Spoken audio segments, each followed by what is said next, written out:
Hope my sound's okay. We've been fine. We've been fine with the sound. It's just something happened earlier this week to like my 88 because I got a couple keyboards at home in terms of piano keyboards. My 88 key, something's fried in there, so I got to get that repaired. So I've been so paranoid lately. Anyway, what's up with you guys? Um, Today we're just going to be analyzing all of Anton Daniels' his response, his response to all of the situations, and him going on tour, going on several different platforms to talk about the situation that he had on the Corey Holcomb 5150 show. Now, it's interesting. Corey Holcomb, he hasn't gone on any other platforms. He's just been by himself, and he's just going to respond accordingly on his own platform. Yeah, he's talking like Debo facts. This is why when I at first I was trying to look at it objectively because Corey, everybody knows that Corey's my guy. So the first video I did of this, I had people come on, but after analyzing the situation in the first episode I did this, I got to completely back my guy Corey Holcomb here. Because the more Anton Daniels is doing these responses and he's doing all this, going on world tour, talking crazy. I would have beat Corey. I would have beat his ass. This is what Anton said. I would have beat his ass.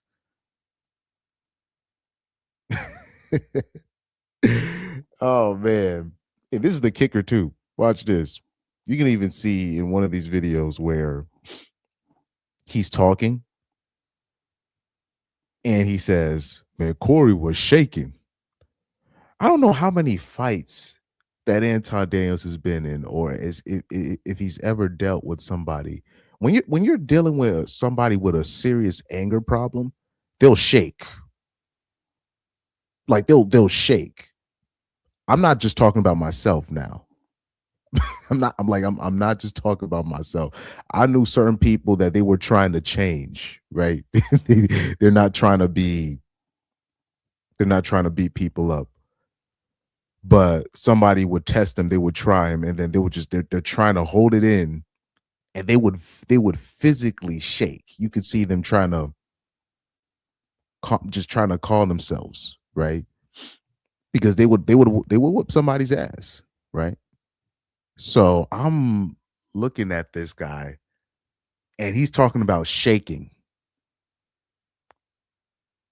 Yeah, I'm like, yeah, I don't think Anton Daniels ever been, it's not necessarily just, oh, he's never been in a fight, but clearly he's never been in a serious confrontation with somebody that really wanted to beat him up. And like I said, at the end of the day, I said this um on somebody else's channel. I said I don't want to see two old niggas fight, right?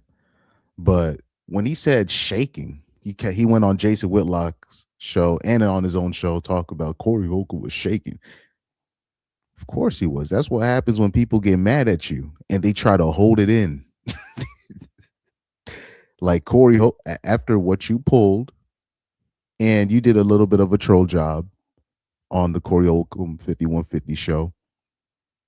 Not only was Corey Holcomb mad, like physically upset at you, he was probably also physically mad at himself for not being able to keep himself from getting triggered, particularly when you mentioned sucking D. Right? And on top of that, I'll say this, especially at the end, when Anton Daniels rage quit and left.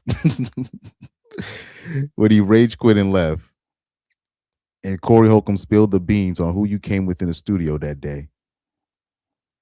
That basically explained everything that I needed to know. I was like, okay.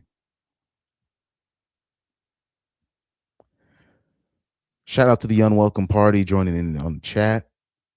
He said, "Yeah, Anton is surely a fraud." Yeah, because even like before the Corey Holcomb situation, I was kind of like I was neutral on Anton. I never really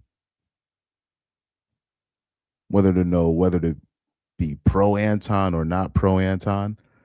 But especially seeing this situation, yeah, it's clear to me as day that he's a grifter. And because of the stunt that Anton pulled on the 5150 show, he's causing a lot of chaos, a lot of division. It's not Corey, it's him. Now people are making it FBA versus non-FBA and conservative versus liberal when it's none of that. It's all ends on Anton. Anton's a lame, a fraud, you know, all of the descriptions, the adjectives, everything you need, any negative superlatives that you want to attach to Anton, he's that.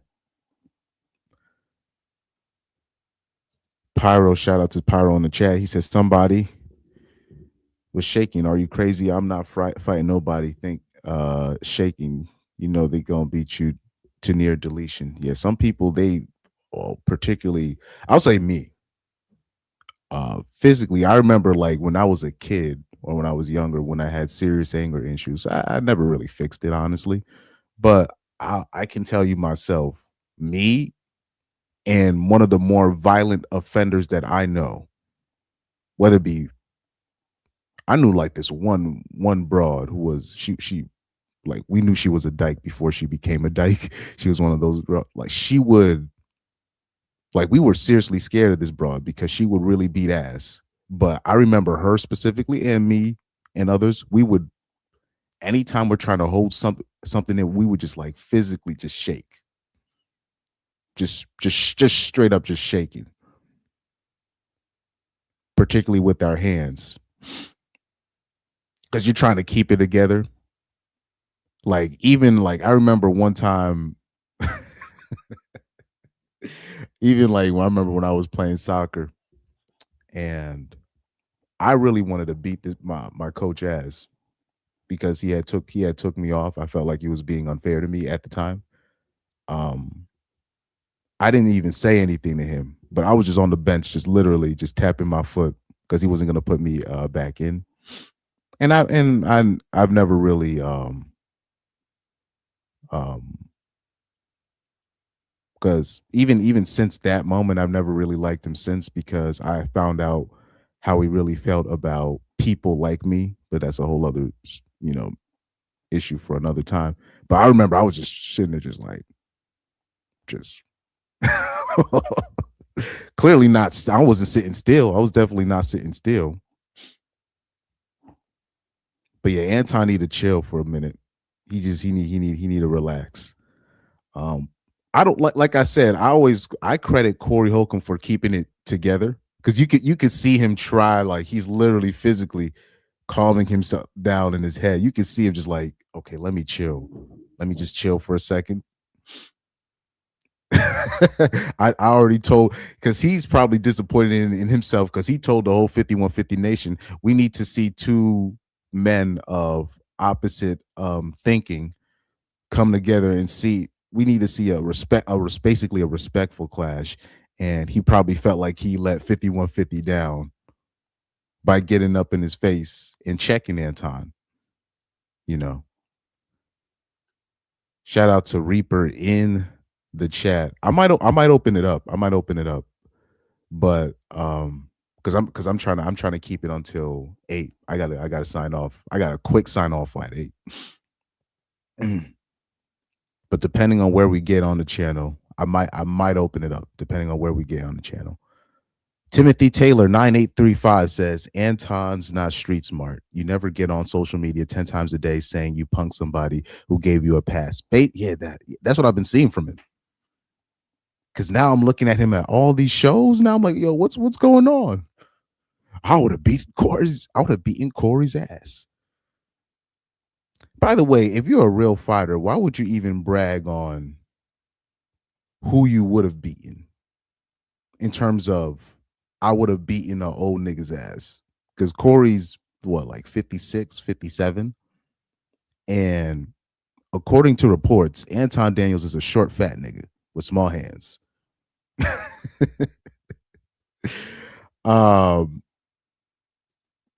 the Unwelcome Party said, I saw his come up through Kevin Samuels, and slowly but surely he left enough breadcrumbs to put him on fraud watch. When he hushes up, when B Dubs were talking nonsense, I knew for sure. There's been a lot of weirdo niggas that have come up and grifters that have come up behind Kevin Samuels. And like I said, there's no disrespect to Kevin Samuels, right? I've been trying to, keep my opinions about Kevin Samuels to myself post his passing, but there's been a lot of people come that Kevin Samuels brought up with him where these people are weirdos and grifters, and you don't even really know these people's backgrounds. Like what's the bitch name? Melanie, right? Melanie Kings. Like with her, she is so disingenuous. It's not even funny. So I've never even made a video on Melanie Kings, because she's such a fake, such a fraud. It would basically be a waste of my time to repeat the obvious. And she's already been exposed by she's been exposed by the normies, right? But yeah, with it's not that I don't appreciate Kevin Samuels and what he brought to the space, but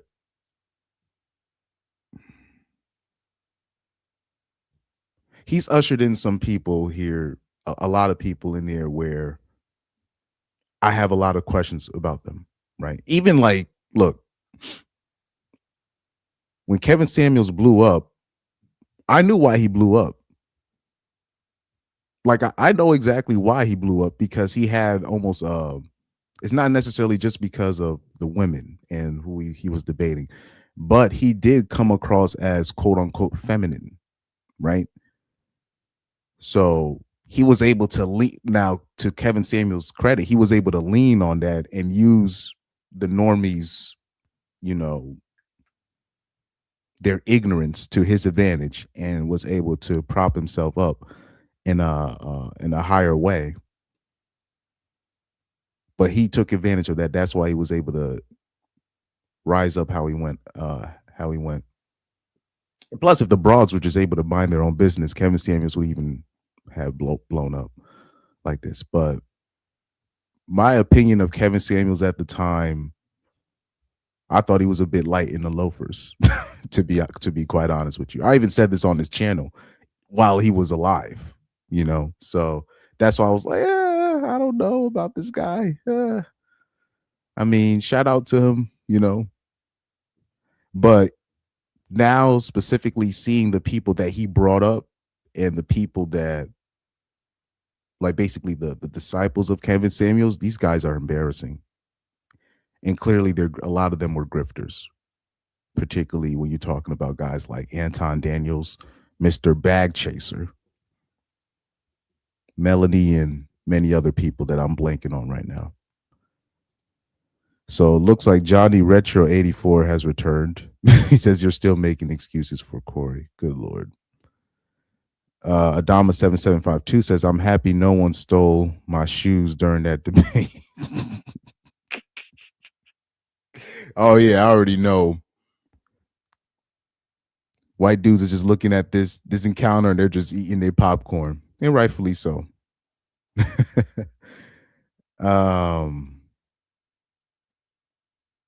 This is the internet streets because he used Corey and Corey fell for it. Like I said, a lot of people, they don't take too kindly to trolls, right? And even Corey had warned him when Anton was talking, and he said, hey, what if I knew how you were going to react? This is why I said what I said. I'm like, why would you say that right after you and Corey de-escalated the situation somehow? And now you want to instigate something else again by saying something Like I'm like, why would you even do that? Only a weirdo that's never been really smacked or punched or checked can say something like that. And Craig Fax, shout out to Craig Fax. He mentioned something very interesting. He said he ran to the studio not to be looking for a fight, but he heard that Anton came with the security guard. And he said that was my spidey senses going off. So I rushed to the studio. Now, I don't know if he's lying about that, but I've had situations like that where somebody said, like certain beef will happen between certain entertainers. I don't want to say what industry. And I was gonna stay home until I heard such and such was gonna show up. So I showed up. I've done that before. I've done that. Like I was like, oh, they'll be fine. And then I'll hear such and such showing up. I'm like, whoa, this is a setup.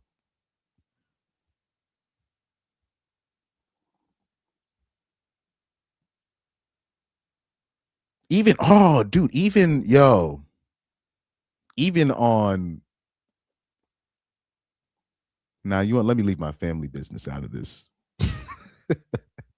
Let me leave my family business out of this. But I've popped up at certain situations where it could have been basically if I wasn't there to mediate or be the person in the middle, an argument would have ensued.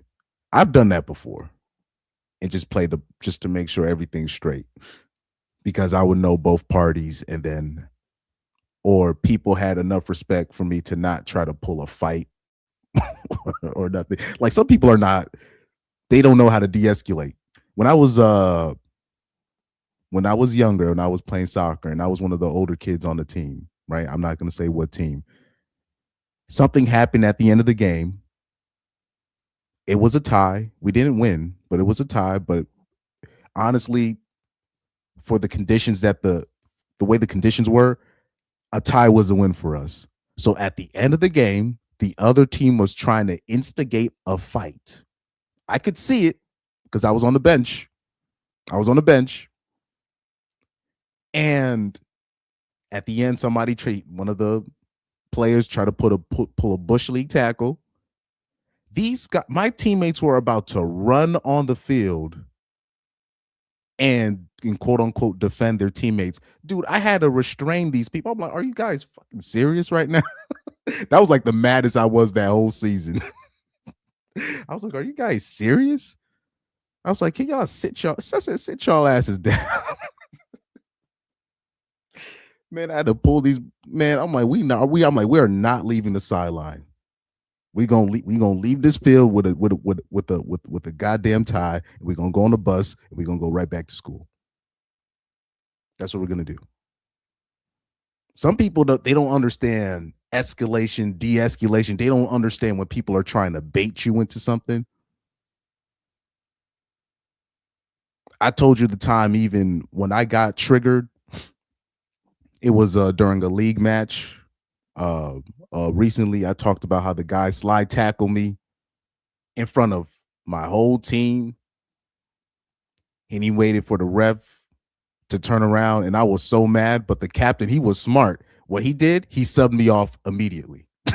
he subbed, like he could see like fire in my eyes, and he knows I'm not the type to be like, oh no, I'm staying in. I ran off. I'm like, you guys saw what just happened to me, right? Like, yeah. So they kept me off. I cooled down, and then I was able to come back in with a cool mind for like 2 minutes. They cooled me off for 2 minutes, right? But yeah, some people they don't understand, de-escalation, escalation, or what happens when a fight happens. Like we can't we can't be doing this, right? Even if you're in the right, but the Anton's insistent I don't know insistent or incessant or I don't know his insistent trolling in trying matters, in trying situations or intense situations.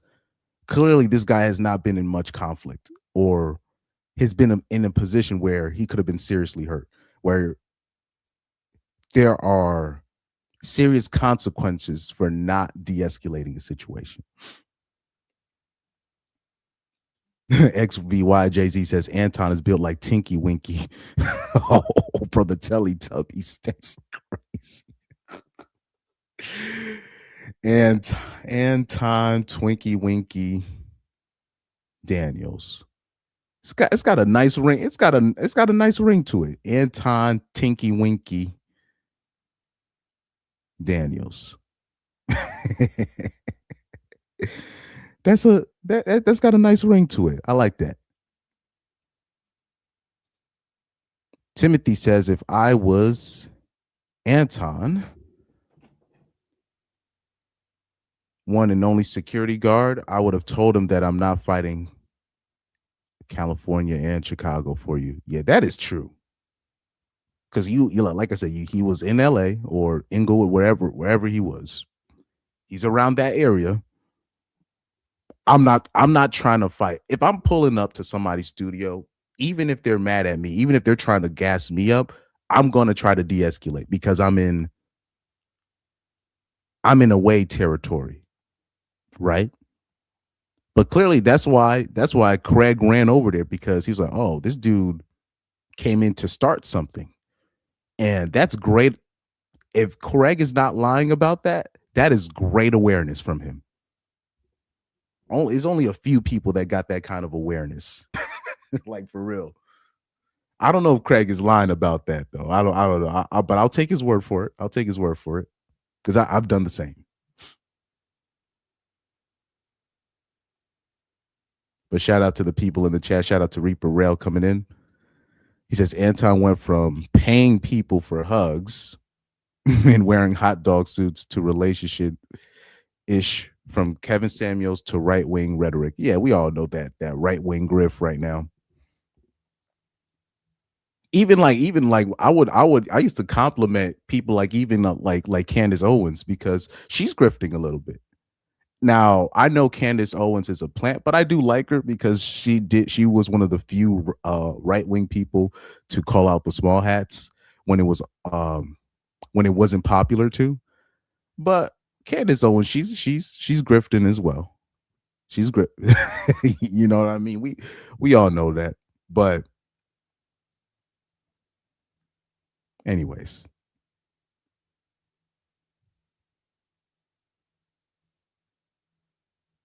So Johnny Retro says, but Corey had him on the show. Anton said he studied him. Oh, yeah, but clearly not, because he was talking about Corey's rhetoric is a reflection of the Democratic plantation. And anybody that watched 5150, we know that's not, no. That's not even close. Yeah, that's what I was about to say. So he said Reaper Rail said he was never going to let Anton fight. That's why people were. So I saw a lot of people in the comments of these reactions, and they were just saying, "Man, Corey didn't respond when he said let's go outside. He didn't accept the fade outside." I'm like, y'all got to be the dumbest. No disrespect to anybody that's been on that talking point, but y'all got to be the dumbest people to agree with that stance that Corey should have went outside. That is idiotic. Everybody, if you felt the way that you felt, if you really wanted to fight him, you could have fought him right there. You would have snuck him. You would have snuck him. You would have swung first, or you'd have been like, let's do this right now. If that's how you were really feeling. I don't have to go outside to a designated area where where your security guard is going to step in. He's not going to let you fight. And then on top of that, you get lumped up outside. Say if you're Anton Daniels, you get lumped up outside, or Corey touches you. And when I mean touches, you mean like you get touched in terms of you get hit a little bit. You get touched up a little bit. We all know you're going to sue. We all know that's what you're going to do. You're going to sue, and you're going to try to make a W out of that as well. You're going to get lumped up, and people are still going to call Corey emotional. And why are you beating up on this dude? Look at this ninja fighting over words. So I don't even know why people bring that up. He should have went outside. Yeah, Anton Twinkie Winky Daniels. So that's who came up with that? I think the who came up with that? I'm already blanking on who came up with that. I'm already blanking on who came up with that. But shout out to you guys in the chat for coming up with that. Yeah, like yeah, arm security for what? But shout out to Craig. If Craig's not lying, he has great awareness. Because if I was Corey's friend too, and I heard that, oh, he's coming in with security, I would have. Nah, I'm gonna be in the show. I'm gonna be on the panel. Like if I was Craig, I would have done the exact same thing if I heard, oh, he's coming in with security. The fuck you coming in with security for? You coming in with security because you know you on that bullshit. So smart awareness from Craig. Shout out to Craig. Let's watch Self Talk's video in the meantime. And let's see if I can pull up the other videos where Anton is talking crazy.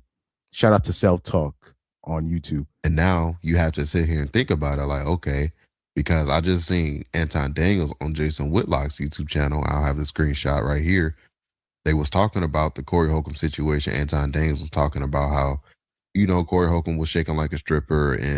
But in that video, he did say that he intentionally went up there to expose Corey Holcomb. And you can make an argument for that, sure. That's interesting.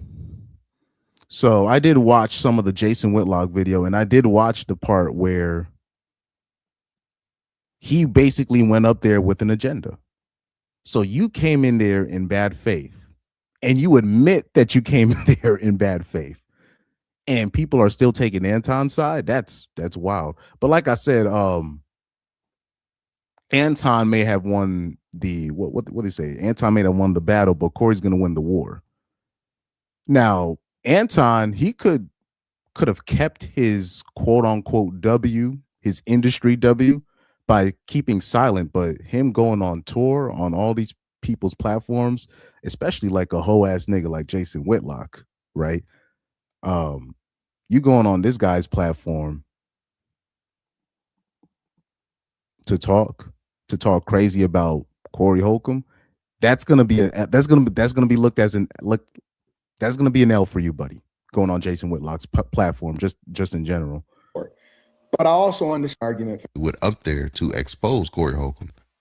And you can make an argument for that, sure. But I also understood who I was talking to and how far he takes it on a regular basis. And I see him disrespecting people, and he had just disrespected me, saying so I could have been the bigger. When has he ever? Corey Holcomb would just say that I openly disagree with a lot of Anton, what Anton was saying. He never called him a coon. He just said I openly disagree with you. I don't remember him disrespecting you before you came on his platform. Person, but I decided not to. I could be wrong about that though. I could be wrong about that, but I watch 5150 every week. And maybe he said something on the radio, but I never heard him disrespect Anton until he came on the platform. So I could have been the bigger person, but I decided not to on that platform because I seen weakness in him. And I also wanted to expose him because he thinks he's a bully and he picks and chooses his targets, which I told him that also. So then now you have to sit here and think about what Craig Fax was saying is that Anton Daniels went up there to push a narrative. So that means Craig Fax was right. You know what? So shout out to Craig Fax. And shout out to us as well. But I went in more on the Mika situation more than anything. But yeah, he came on there, self-admittedly, he came on there to instigate, to get a certain type of reaction out of Corey. But we had people in the chat, which is really just Johnny Retro, talking about that Corey was violating man code, but Anton was on there instigating. Self-admittedly like this is stuff that we were just talking about. Craig Fax was saying that Anton was trying to trigger something, and he was being, and he was really trying to trigger somebody. But people are saying Corey's the bad guy. That's wild work. Because like they say, man, if you allow a person to continue to talk, they'll eventually expose themselves, right? So now with Anton Daniels saying that allows Craig Fax and Corey Holcomb to be like, yo, I played it the smart way. Wasn't nobody finna do nothing because we already kind of felt like this guy came up here to push a narrative. Corey Holcomb would have looked like the dumb guy in that situation to put hands on somebody who now just literally admitted that he went up there to expose him because he knows Corey Holcomb is a hothead, right? Bingo. This is why Anton Daniels, he really should have stayed quiet. But with these videos, he's the bad guy. He admitedly so. Oh my God. Mind you, like I said, I gave Anton the benefit of the doubt. But if you're going to go on platforms and brag about you were trying to instigate, how can you then be mad? How can you then be mad at Corey for not going outside? Quote unquote, not going outside. When Anton would say, oh, let's go outside. No. And even then I said that's not a smart idea. Because that dude's gonna sue. He was gonna push his button. Start dancing and kissing Caucasian males' ass. But I don't. Don't do that in front of me because I'm not an ass kisser of nobody. Yes, you are. You suck the black people right now. You doing the easy shit. What you do, let me tell you what you do. Yeah, that's the part. As soon as Corey went quiet like this, I was like, let me do a freeze frame on Corey's face. Right there. That's what did Boondocks call it? An N-word moment, right? The ninja moment. Corey went on ninja moment mode right there. Easy shit. What you do, let me tell you what you do. Yeah, that's when Corey. Yeah, that's where you can see Corey started shaking right there, right there. Hold on for a second, if I can rewind it a little bit more. What you do, let me tell you what you do. Let me tell you something, homie. I don't tell you. I don't tell you. Yeah, you do. You do. So fix you doing that. it right now. I don't suck. You doing it right now. Homie, believe me when I tell you. I don't do that. I don't do that. Listen. So don't come at me with no sucking shit. I'm gonna give you the same energy you give me. Let's switch seats. I'm with it. Homie, I don't do no sucking shit. I'm a motherfucking man. I don't do no sucking. And notice when Corey switched seats with Darlene, he didn't bring up D sucking ever again. As soon as he switched seats, he was like, "Oh yeah, you do. Yeah, you do. All right, let's switch seats. I'm gonna repeat myself right here. I don't do no D sucking." He didn't repeat it. I don't give a fuck about none. Well, I tell you what. Watch that dick sucking shit. That'll go bad. Call it what you want. I don't do no dick sucking, you homie. say a lot of shit that I don't fuck with either. You okay, but that gay shit. Oh, you I don't give a fuck about what you talk Hey, about. homie, I tell you what. I'm right here. Don't put no sucking shit. Don't put no sucking shit on me, nigga. I'm from Detroit. Say right I now. suck again. I'm right here, right now. All right, that's what I'm saying. I'm a respect. Dance around it. Dance around it. No. I don't do no sucking shit. I'm gonna respect you because it's your platform, and I flew out here to have a conversation. We good. But you're not forcing up on me. Yo, we good. I did already. I don't do dick sucking shit. Put the microphone right now and going up back. I don't give a fuck. It's already planned. So let me fast forward it to Craig Facts because I already showed you all of the reactions, even the ending. They're even showing the ending reaction when Anton Daniels rage quit, but we don't even got to show that part because I showed it a million times the other day. It's really about that. Why we got to go outside? Bring bitches up here, dog, that you ain't finna stand on. Nigga tried to up the ante, like let's go outside. He was already playing. Why we got to go outside? Right. If it's really about that, why we got to go outside? Get down where you're mad at. If I'm not walking outside with it. If it's time to go, it's time to go. I'm gonna turn my back and walk outside and let it don't know that will walk behind me. Shut the Facts. Shout out to Craig Facts right here, aka Craig Smitty. Mind you, Craig Smith is actually apparently he's from I forgot he was from Detroit. Allegedly. No disrespect. But nah, I hear that Craig Smith is actually from Detroit. Oh yeah, this is the comment that I forgot to highlight. So Reaper Rail said, "This is a Christian, by the way." Exactly. And the person that's standing on Christianity, and he going on people's platforms to instigate a reaction. There's got to be. I know there's a Bible verse for that. there's got to be a Bible verse for that. Man, like seeing these people like Andrew Wilson, Anton Daniels, a lot of the conservative right. Yeah, I will say this: the conservative right, the right wing, they're the problem. I'm sorry, they're the problem. They think they're the liberals and the conservatives. They're problems of the two separate wings, but still they're a problem. And the problem is they don't think they're the problem. That's the scary part when it comes to the left wing and the right wing. They don't think they're a problem.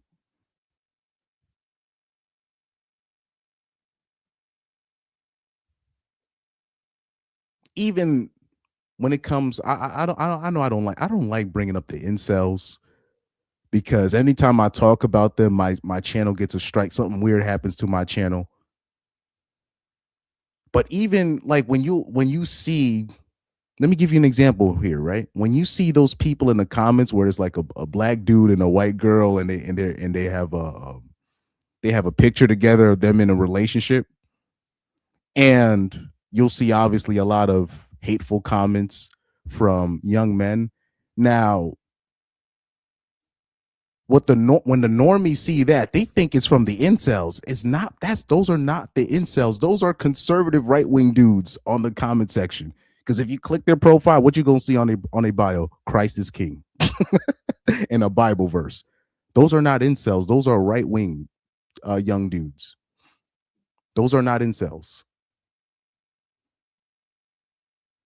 So, like I said, like that, when it comes to the right wingers and the liberals, they're separate.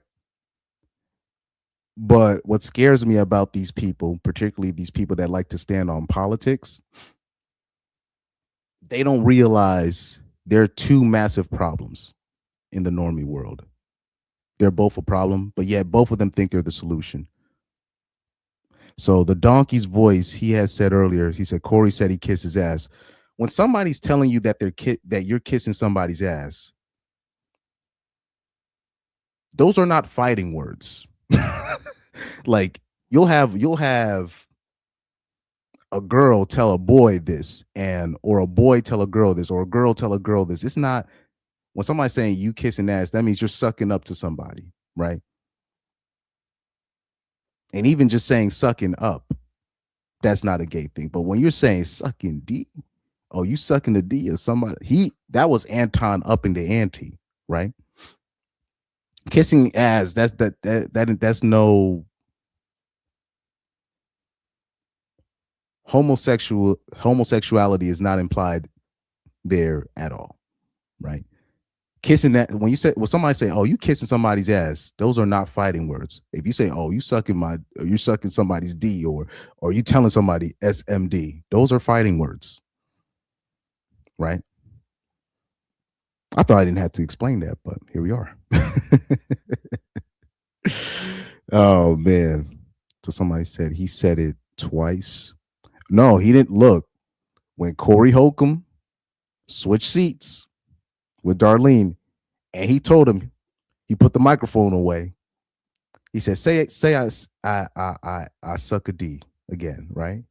He says, say I suck a D again. He didn't repeat himself. He didn't repeat himself, man. Not after he switched seats and got right up in his face.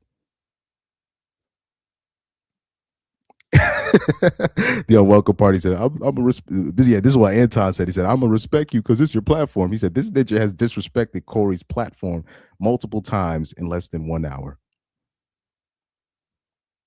Too many times. Even him, like even like I said, even in the beginning, you bring in your side chick instead of your wife, you already disrespected Corey.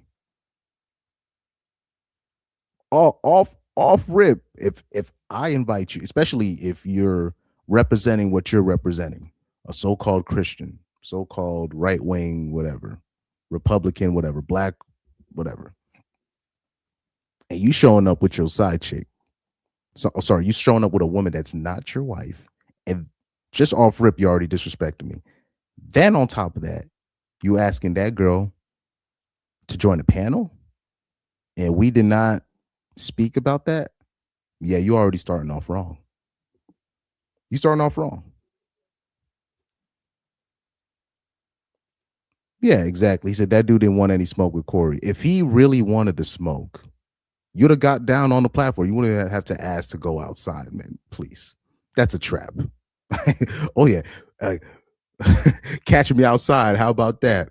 I guess Dr. Phil should have, or was it the people that was laughing at Bad Babby? They should have called her outside too. Nah, let's go outside. No, if you really feeling that, we got the cameras right here. Talking about go outside, where the security guard is going. The security, we already know the security's not finna allow that. Whoever you pay for security, like for real, come on. Exactly. This is true. Shout out to Tory Gray. He says Corey was in his face, daring him to say it, and he ran. Well, he tried to change tone. Up with that Anton still on business. That's clown talk. He didn't want the smoke either. With Corey, the way Corey responded was based on a lot of different things.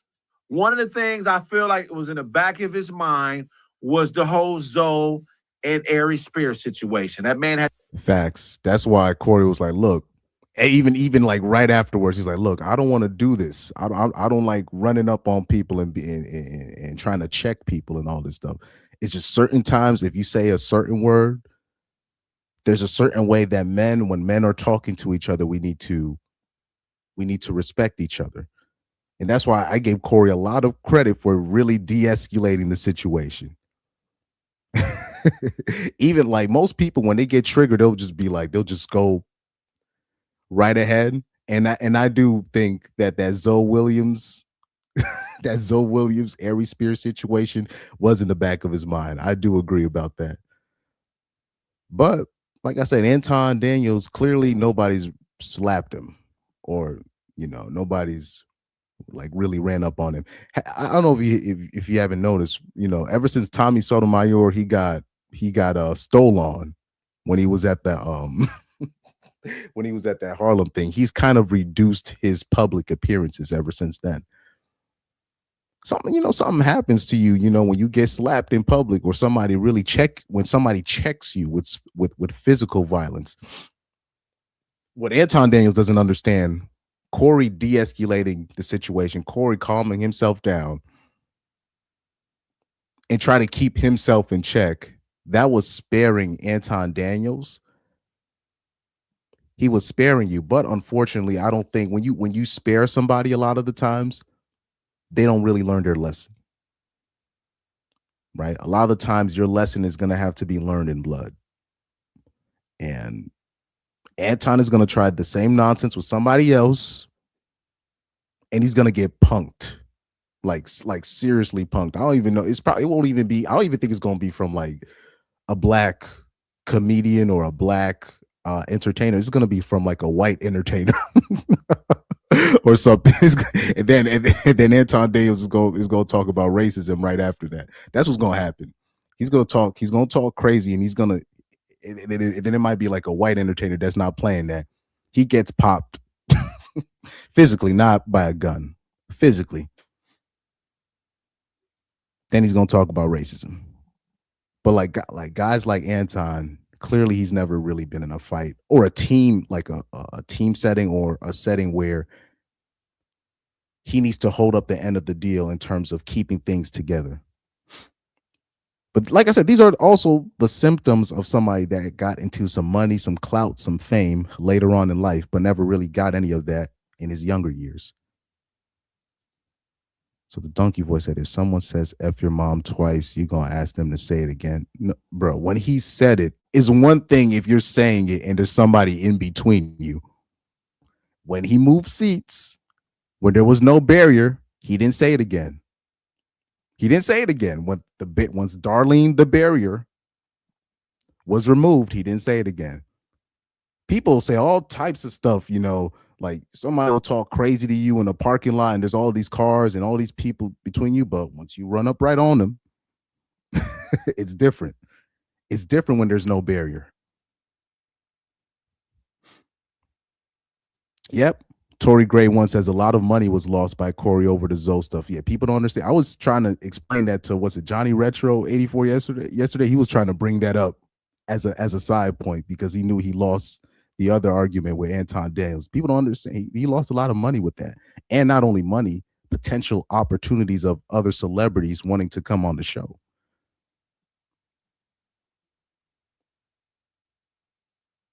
Particularly that when Zoe Williams was on the show, he felt I'm pretty sure Corey in the back of his mind with people where I'm pretty sure celebrities wanted to come on the show and people were like, is Zoe still on the show? Like stuff like that happens, man. Stuff like that really happens. Shout out to Tiff Love Z8V. I can't. I'm losing my reading skills. The more I do the internet, the more I'm losing my reading skills. But clearly, she is pro Corey. Yep. Shout out to 5150 Nation. Like I said, I gave Anton the benefit of the doubt. But when Reaper Rel was on the panel, he explained everything, honestly. And seeing the situation, seeing how Anton Daniels is going on a world tour, still talking crazy about Corey and Craig Fax and the people under him, under Corey Holcomb's tutelage, that's wild.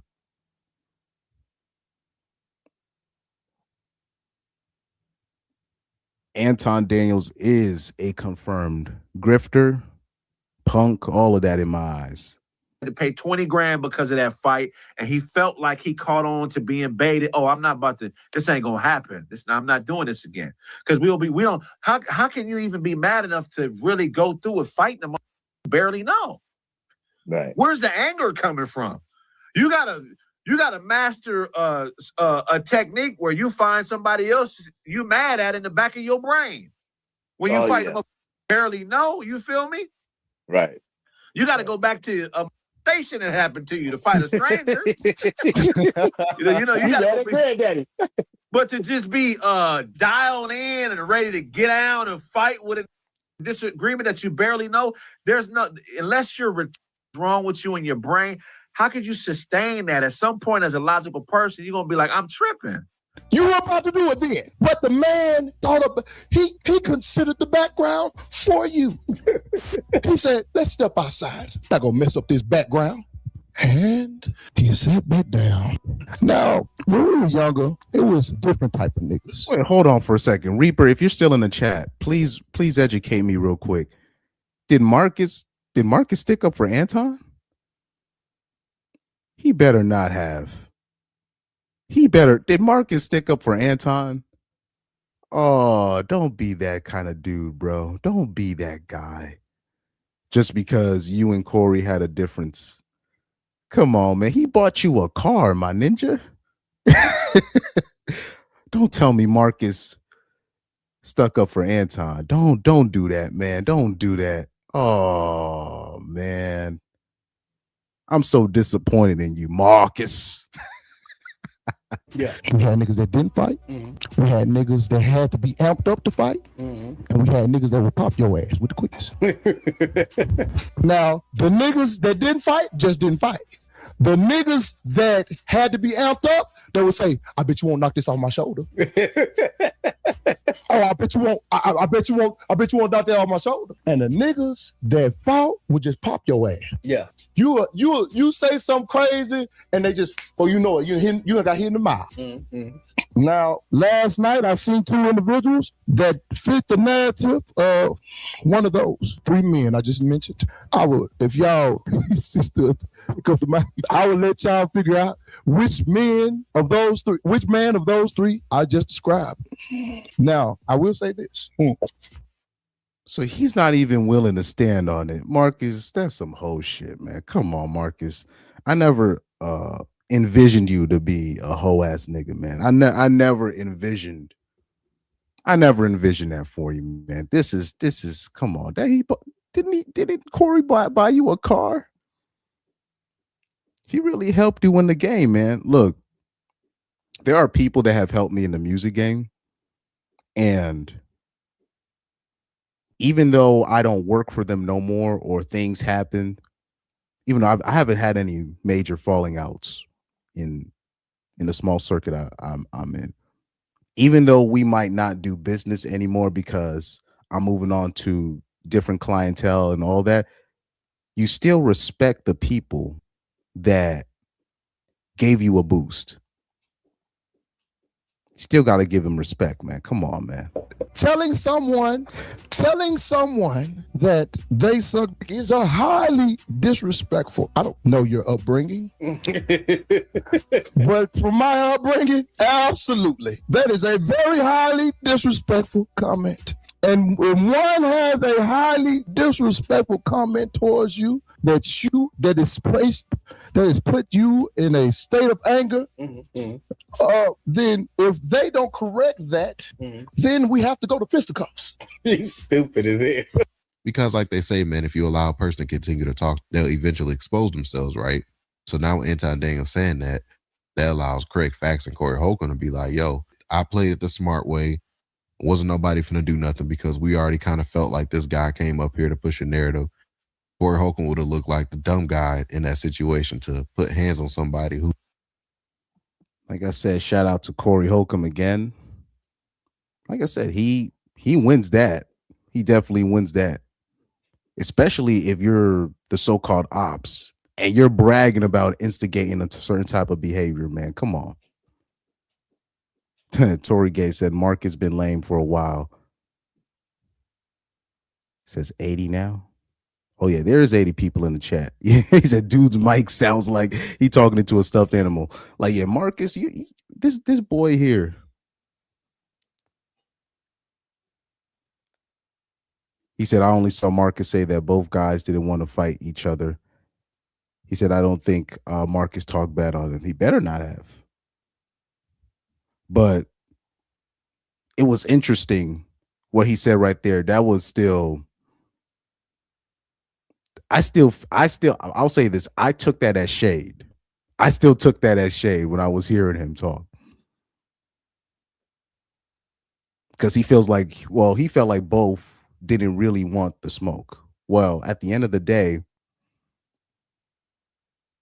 Corey himself said, look, I don't OD want to be in your face. I don't want to start nothing. I don't want to fight like this. This ain't a good look for both of us. He tried to de-escalate, but clearly Anton was instigating. So even in this search, with the facts, with the information that we have now, it's clear that Anton was the one in the wrong.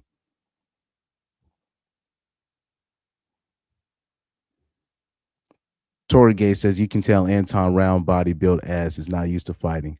But yeah, I still took what Marcus said as a little bit of shade. I still took it as that. But let me rewatch it. I could be wrong. Let me rewatch this again. Or I might have to watch, Marcus' whole reaction, because this is just a clip. You were about to do it then, but the man thought of he considered the background for you. He said, let's step outside. Not gonna mess up this background. And he sat back down. Now, when we were younger, it was so yeah, even that's kind of a little bit of a slick dig right there. Different type of niggas. Yeah. We had niggas that didn't fight. Mm-hmm. We had niggas that had to be amped up to fight. Mm-hmm. And we had niggas that would pop your ass with the quickest. Now, the niggas that didn't fight just didn't fight. The niggas that had to be amped up, they would say, I bet you won't knock this off my shoulder. So right there, he's taking a dig at Corey right there. Right there. Oh, I bet you won't. I bet you won't knock that off my shoulder. And then he's talking about Corey right there.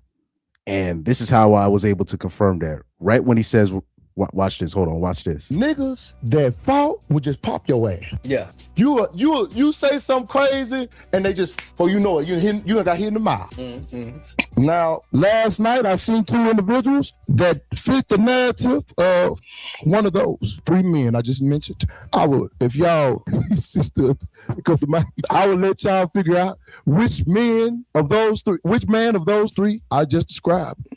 Now, I will say this. Yeah. But even in the beginning, the way he described it was that Anton was in the right because he asked Corey to go outside, which no. If I'm Corey, I'm not going outside. That was smart of him. No, we're not going outside. That's a trap. Let me see what I missed in the chat. Yeah, facts. He said he's still mad about not being part of 5150 anymore. You got fired. Facts. This is true. It is what it is. But, I'll give Marcus a pass. He's still a little bit salty about that. XVY Jay-Z says, honestly, I think Anton won because optics-wise, he's a troll. And to the naked eye, he got under Corey's skin, called him out of his name, didn't back down, challenged him, and said he won't do ish. Exactly. To the optics, Anton might have won the battle, per se. But I'll say this, he's kind of undermining himself by going on tour, talking about what he would have done to Corey and all this nonsense. And for him to be going on these podcasts and these platforms, admitting that he was there to get under his skin, that's not a good look, in my opinion.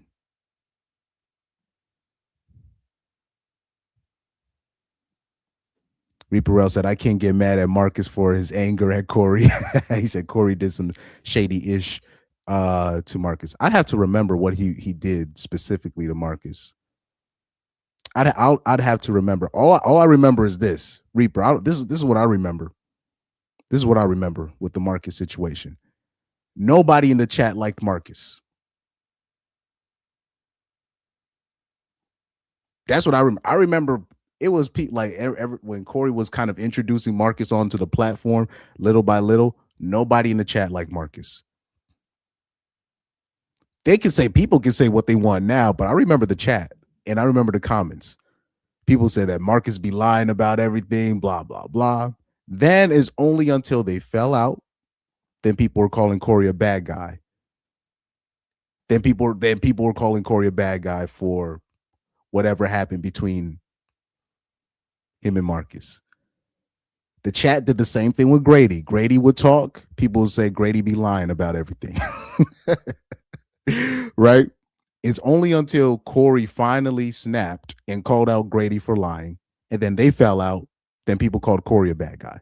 Now, me personally, I didn't have an opinion on Marcus or Grady. I was just like, okay, they're just part of the part of the show. It's a lot of people playing revisionist history. There's a lot of people playing revisionist history, particularly when it comes to Grady and Marcus. Zoe, I'll give you guys a pass because that was clearly there was a lot that went into that situation. But I remember what the opinion of Marcus and Grady were before the fallout.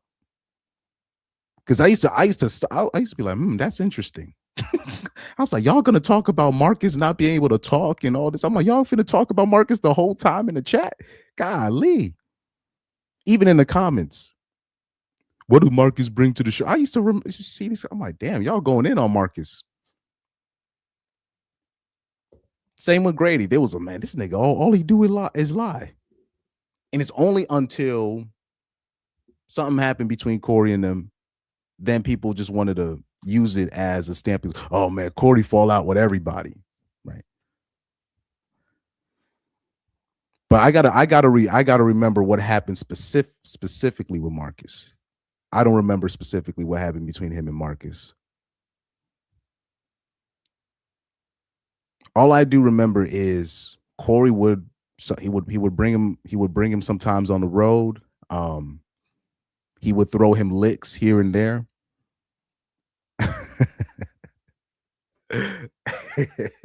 But I'll say this, I did see warning signs. With the Marcus and Corey situation before the fallout. I did see some warning signs. Because Corey will speak in code. He'd be like, sometimes you'll see some. He'd say, it'll be comics on my own show. Be mad that I had Craig on the road instead of them. And I was like,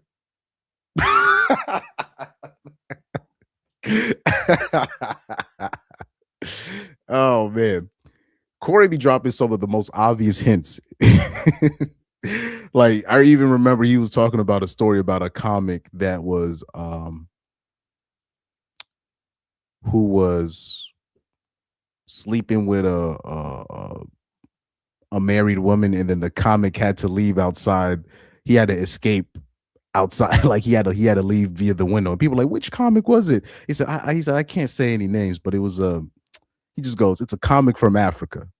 So as soon as he said it's a comic from Africa, everybody knows it's Michael Blackson. But Corey thought he was just dropping like a secret hint. But bro, a comic from Africa, we all know that's Michael Blackson. It's not even who else could it have been? A comic from Africa. Maybe Godfrey, but we already know it wasn't Godfrey. He was talking about Michael Blackson. Somebody said Marcus wears cheap church clothes. But shout out to Marcus. I tend to give him a pass because to a guy like Marcus, Corey was the big homie. So, you know, I know how that is. Yeah. But we already know, like when it comes to Corey and the whole, you know, cheating thing, or when it comes to, you know, dudes with one woman and all this stuff, you know, he gets triggered about that. He said Chad is undefeated. The 5150 goons are ruthless, though. They ruthless, right? But maybe I gotta be a little bit more sensitive, right? I need to maybe me as a person, I need to be more sensitive because I see a lot of the stuff that people complain about in terms of who said what, or if the chat said somebody about this person. Even like dudes are so afraid to call out women's misdeeds, and because they're afraid to be called an incel. Like I actually get offended that they think that women think I'm gonna stop if they call me an incel. I'm like, bro, I've been, like Terrell Owens said, I've been called worse by way better. You know, so maybe I got to be a little bit more sensitive. Like, you know, I've been like, you know, when I was a kid, I used to be very sensitive, right? Cry a lot, right? I got put through the ringer when I was a kid, but the older I get, I realized that was just God putting me through what I needed to be put through.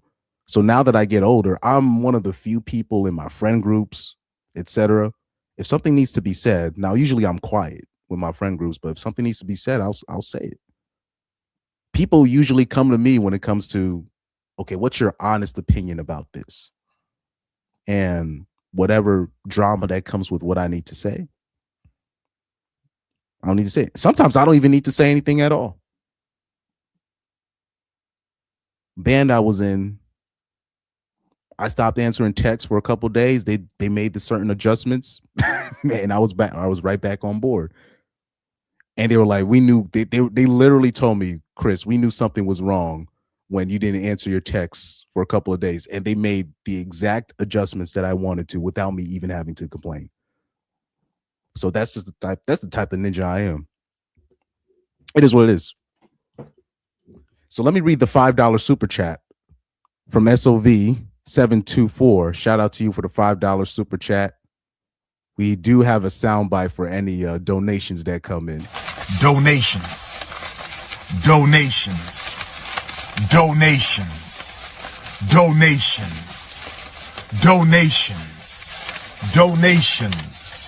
Gifts.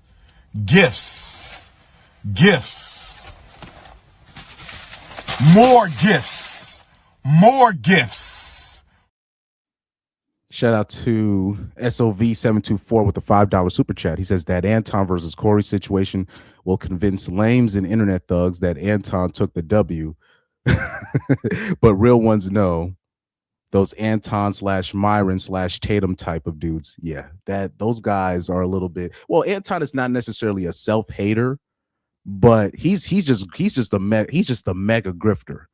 Myron, same thing, a mega grifter. Tatum, same thing, self-hate, a mega grifter, right? These guys, we know we know who they are. And like I said, I'm not even gonna I'm not finna step. I don't know why I keep saying that.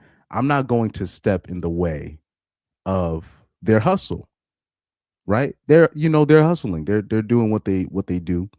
And of course, like the right wingers are going to take Anton Daniels' side, or the people that don't really know who Corey Holcomb is, they're gonna take his side. Even I saw the Hodge twins. Yeah, the Hodge twins. I saw the Hodge twins. They were reacting to the situation, or one of the Hodge twins, one of these people. And when the part came up about the Democratic plantation, and they were trying to use Corey Holcomb as an example of it, and they were holding that point up in the air. This is how I know, I'm like, oh, these guys are way too, they're not in the know. They're just not in the know-how. To call Corey anything liberal is wild work. It's white dudes that know how based Corey is. So I would for you, even as a black man, to say Corey Holcomb is part of the liberal plantation, that's wild work to me. The only person that I saw that had a real nuanced view about the Anton Daniels and Corey Holcomb situation is the channel called A Peaceful Life. I respected his viewpoint on the situation. A Peaceful Life was the only person that was like, you know what, I respect where he was coming from on that.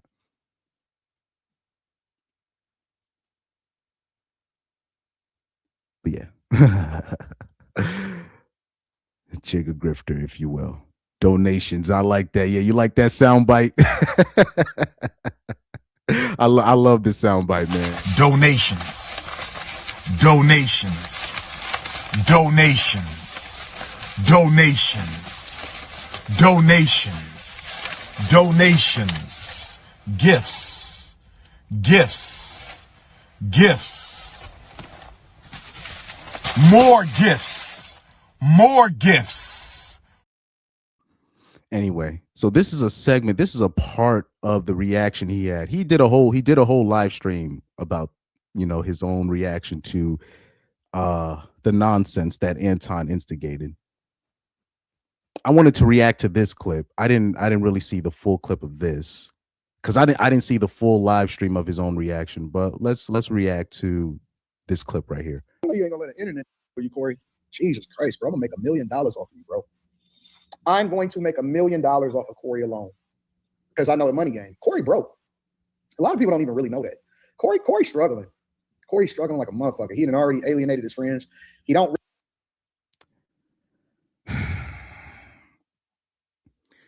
First of all, when Corey says that he's broke, Corey says that a lot of the times on his channel, but his broke is not our level of broke as regular people. Like his money is probably not as great at it as it should be. First of all, people that talk like Corey, you're not going to make the money that you need. But at the end of the day, he's an entertainer. He be going to these clubs. He makes most of his money on the road. But that's kind of a moot point because Corey never really brags on his money like that. Anytime that people start threatening to sue Corey, the first thing Corey be saying, "Oh, hey, Ninja, I ain't got no money, man. I live in an apartment." So that's a bit of a moot point. Corey's one of Corey's greatest jokes. He'll always say, "Look, I know I don't got enough money for, the know-how, but I got enough money to give the bitches $200." So that's literally part of his joke. Oh man. Oh yeah. Shout out to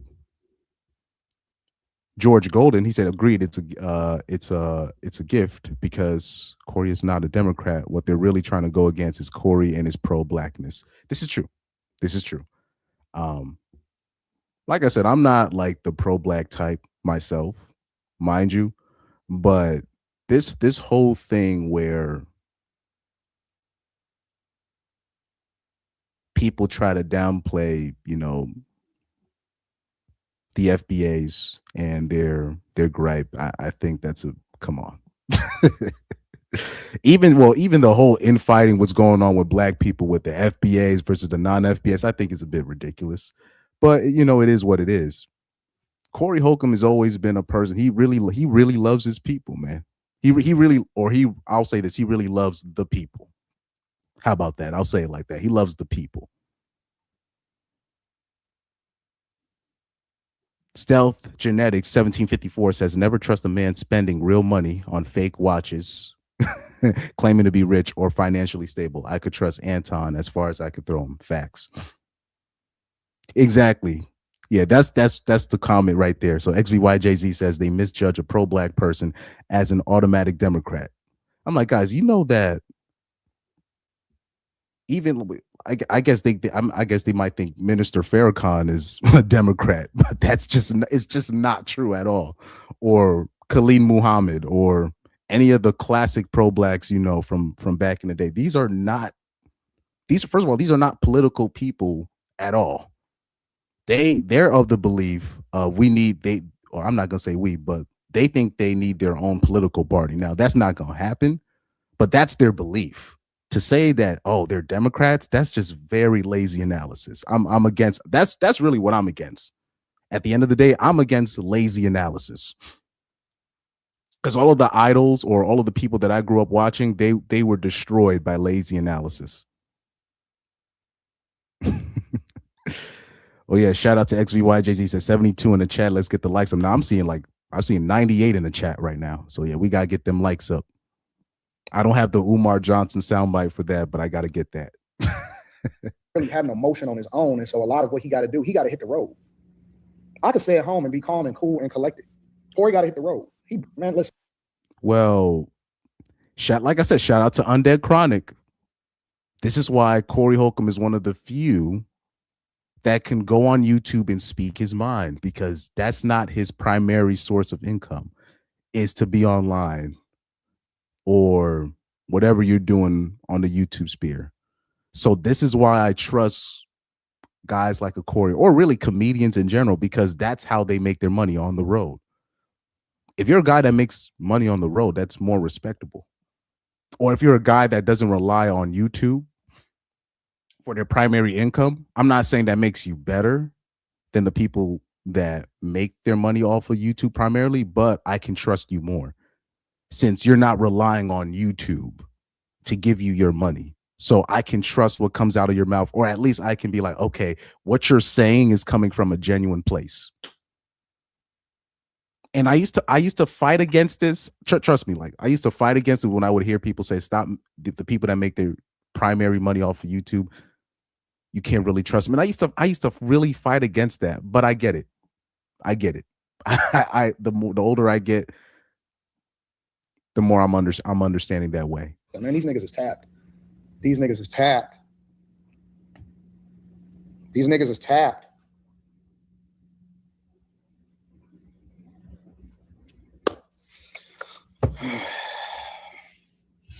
Anyways, y'all said Anton stop talking shit. Well, that's what he was doing when I walked out. He was still talking. Nigga took me off the thumbnail, untagged me on Instagram like a scorned girlfriend. That's what he doing. He was talking big shit. He only had one nigga with him. What then that mean you should have busted move in, nigga? If I only had one person with me, because y'all got to remember, see, what y'all don't know is that he had a room full of people. He had a room full of people, and I still stood tall, 10 toes, right in front of me, in his backyard. Wait a minute, Anton. You say you only had one person with you? What is he? What, the security guard don't count? Or is he just saying that on purpose? I'm not really sure what y'all looked at. He had home court advantage. He had a bunch of people in there. And I had a girl and one person for security. That's it. He almost forgot the side chick. I'm like one person. I'm like, oh, let's not do no capping here. But I don't know why Anton even. It's his show. Of course, all of his people gonna be there. It's his show. He had all these people and he had home court advantage. It's literally his studio. It's his show. What kind of hoe ass nigga you got to be to come in there and not expect his people to be there? Those people are there literally every week. And here's the other part of it that y'all don't know, because a lot of people like to say, oh, he had armed security. His people were strapped. So Johnny Retro 84, you were talking about. So he just mentioned something very interesting here. Johnny Retro was talking about the man code and all this, Oh, Corey mentioned that he had a girl with him. That's against me. That's not his wife. That's against man code. Well, Anton just did another violation by talking about all of Corey's people were strapped. Now, we all know all ninjas, they don't got license. And we already know California is very strict on gun laws. So how is this not a violation of man code? Oh, them ninjas are strapped too. Let me bring my strapped security guard. But you guys can't be strapped as well. All of Corey had all goons that were strapped. Whoa. Where's Johnny Retro 84 when you need him? So it's that's like, forget man code. That's just a violation in general. Officer, those people were strapped. Huh? Okay, that's it's interesting, very, very interesting right there. Okay. People were strapped. He had a security guard over there with the face mask on, all black with the mask, and they had the pistol. And his people were strapped over there too. I ain't gonna name the other person. They were strapped. So y'all keep trying to make it seem like, oh man, Anton had security. I had one dude because I had one chick with me, and his people were strapped, and he was right there. So it's his studio. Those people are there every week. By the way, the security that you saw, let me give you guys a little bit of some inside. That's not Corey's per se, his studio. That studio belongs to, what's the guy's name? Macca. And rest in peace to Laylaw and somebody else. It's their studio, and that's Corey's renting that place for his whatever. So those security guards probably already belong to the property managers, who are, what's his name, Macca, and some other two dudes. It's probably it's probably their security anyways. So I don't even know why does he even. I don't even know why he brought that up. Now I'll say this, that's some snitch-ish. Now that is some snitching stuff right there. But where's Johnny Retro when you need him? Where's Johnny Retro when you need him? Oh no, Corey talked about the broad that he brought. That's against man code. Like I told you, people that bring up man code, they only bring it up to cover up for their cheating and them being foul out there. This is wild, man. Anyways, if we don't have a conversation, if we don't really, really get to it, there was no excuse. There's no reason and no excuse. No, I'm not saying it's supposed to be a shootout. What I'm saying is people are trying to make it seem like because I had security there with me, that changed the dynamics of how we interacted or my motion towards him. No, I was exactly the way that I was with him because that's the way that I felt about him. By the way, the security, when you see security at these places, it's not just for Corey, it was also for you as well. Dum-dum. I have nothing to do with that. Nobody is talking about acting tough or none of that. But people keep trying to paint this narrative like that changed something because I was trying to move over or trying to do something. No, it was all the same. Nothing changed. It was still the same. And so stop making excuses for this big ass nigga. Stop making excuses for his big ass nigga. And I heard you, Craig. Shout out to the B side. I heard your reaction to the whole thing, that you parked there, you jumped the fence, and all of this other shit, right? I heard about all of that shit. And then I also heard your friends, because I you know what I listen to? I listen to everybody. So I was listening to Glasses Malone podcast, right? A lot of people don't know Glasses Malone. Glasses Malone, former rapper, dude out there in LA. Shout out to Glasses Malone.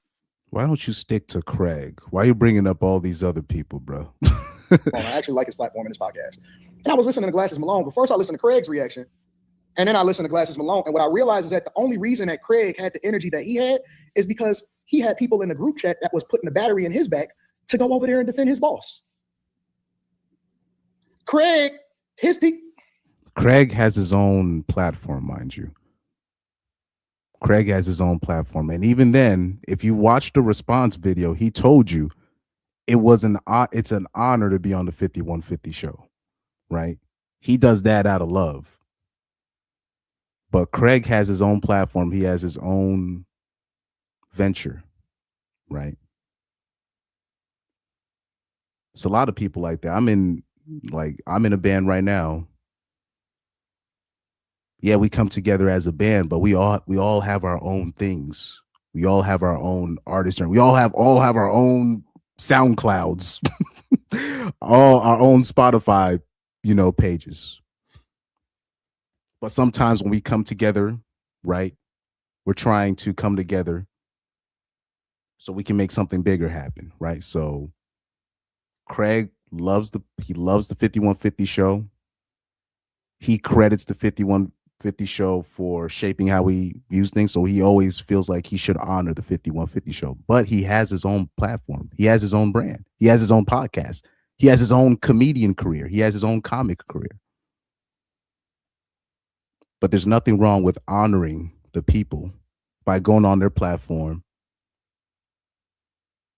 and seeing what's up. There we go.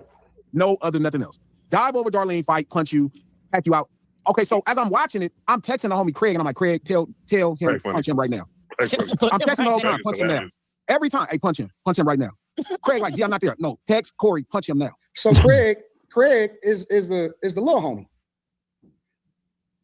I don't know how old he is, but he's clearly a grown man. Here's the thing, though. Here's the thing.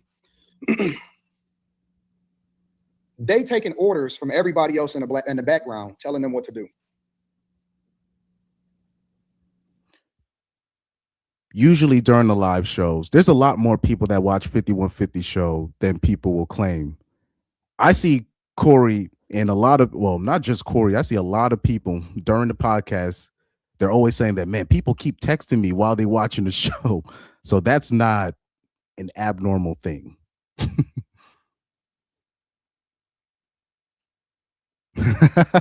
I noticed that too. Shout out to the Unwelcome Party. He said, name the chick, Anton. It's the place to solve the puzzle of this whole debacle. I did find it interesting. He didn't want to name the girl that he was with. Oh, yeah, just one of the girls.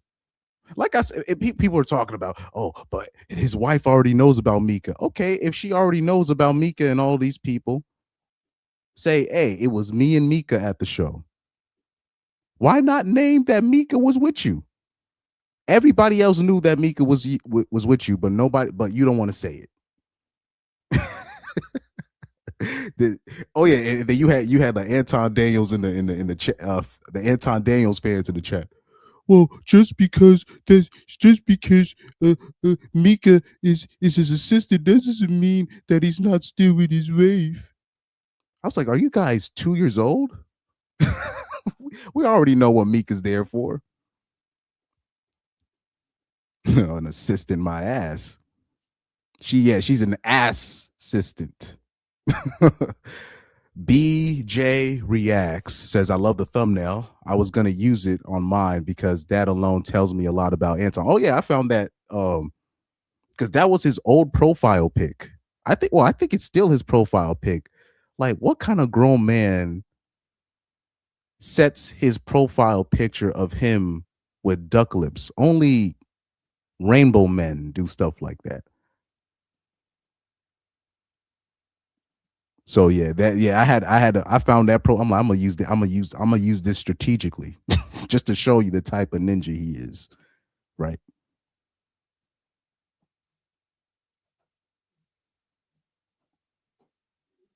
Oh no. Mika not his wife. No. Yeah, but that's why he didn't want to mention who the girl he was with. Why are you showing up to the platform with Mika and your security guard? What's that about? Because it would actually, if people understood that part of the situation, they'll be like, okay, I see what Corey Holcomb was talking about. Even 10 minutes before Anton Rage quitted, you heard what Corey Holcomb said. He said, look, if I show up to a venue with a girl that's not my wife, I'm naturally going to be like, yo, who you got? And Anton Daniels was like, I don't know what you're saying. Explain it to me like I'm a little kid. I'm like, this is a whole ass nigga right here, man. Shout out to SOV724 with another $5 super chat. You already know what time it is. Donations. Donations. Donations. Donations. Donations. Donations. Gifts. Gifts. Gifts. More gifts. More gifts. And I also got, I know I got this one right here. Here we go.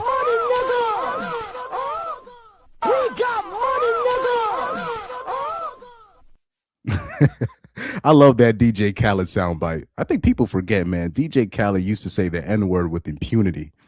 That shit's going back. I feel so bad because I know DJ Khaled didn't say it in malice, but they're going to bring it up one day. But anyways, shout out to SOV724 with the $5 super chat. He says, I get Corey's disposition. I too don't rock with dudes who cheat on their spouse, because if they lie in their marriage, they'll lie to you. But even it's more so with this. Corey gets a lot of flack for saying, look, I can't be with just one woman. He'll say that. I just can't just be with one woman. He'll openly say that. But you'll have so many people try to rebuke what he's saying. And a lot of the so-called do-gooders, the so-called do-gooders that will reject what Corey's saying, they rock as foul as Corey, if not more foul than Corey. The Mr. I'm a Christian first guy. The Mr. I like to bring up my wife to make myself look good as a black Republican Christian guy. But I'm going to show up to a venue with my side chick, and then I'm going to ask you to put my side chick on. So instead of paying my side chick directly, I'm paying her with some clout.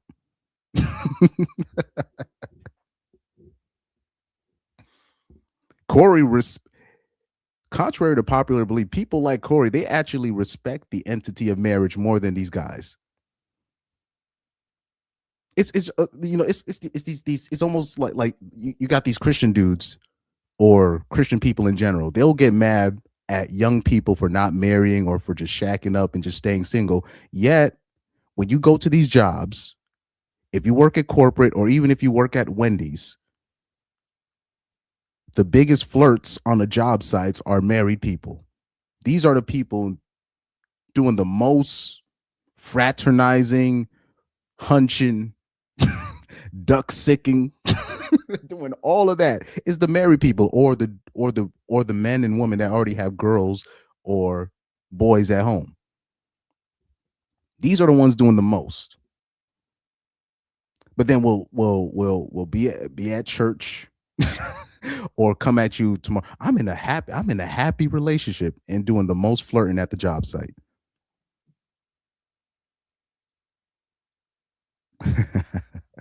George Golden 5041 says Anton trying to pick a verbal fight with stand-up comedians. They're gonna verbally cut him to shreds. Like I said, everybody's waiting for Tuesday. Wait, it's Saturday today, right? Yeah, it's Saturday. Man, everybody can't wait for Tuesday. Corey doesn't need to go on a tour on people's podcasts to talk crazy about one person. All he's gonna do is just look. I'm gonna just wait till my platform go on Tuesday. Everybody's gonna be tuning in. I can't wait for Corey Holcomb's response. It seems like you guys really like that Dr. Umar soundbite, y'all. He says I donated just for that. Yeah, Dr. Umar, he's a funny caricature, right? Oh Lord. So Black White says he wasn't hiding the chick if Corey said he tried to get her on the show. No, you don't get it. He still didn't even want to mention that was Mika. He said, I brought a girl. He said, I brought a girl on the show. It was Mika. Why don't you mention the girl that you... So he's still hiding it to the public. He thought he could just get her on real quick. Because he still doesn't even want to mention the name. Because everything would make sense. You heard Corey at the end. You heard what he said at the end when Anton Daniels rage quitted. It is what it is, man. What did he say?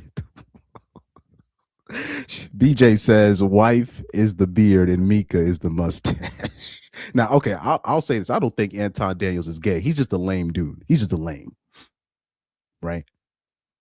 He's one of those dudes. He's hitting his stride. Most men, they tend to hit their stride later on in life. Most men don't hit their stride in their 20s and 30s. They usually hit their stride in their 40s. Particularly when you're talking about financially. And when you got dudes like that, particularly dudes that didn't really get girls in their younger years, or they didn't really get quote unquote baddies in their younger years, when they start getting some money, what they do, they start tricking. Even if they're not openly tricking, they start tricking. Because when you have money, you have some clout, you automatically start getting some access to some bad bitches, right? Corey Holcomb talks about this all the time. So he's showing all the classic symptoms of that. I wish I saved those pictures that I saw Anton Daniels with those broads and his wife. Oh, my wife knows about all my female employees. Yeah, of course. You can't hide them. Oh, man. Midi Fontaine. Shout out to you, brother. He says, money just makes you more of what you are. He hates that he was never the guy he looked up to. Now he wants to destroy them.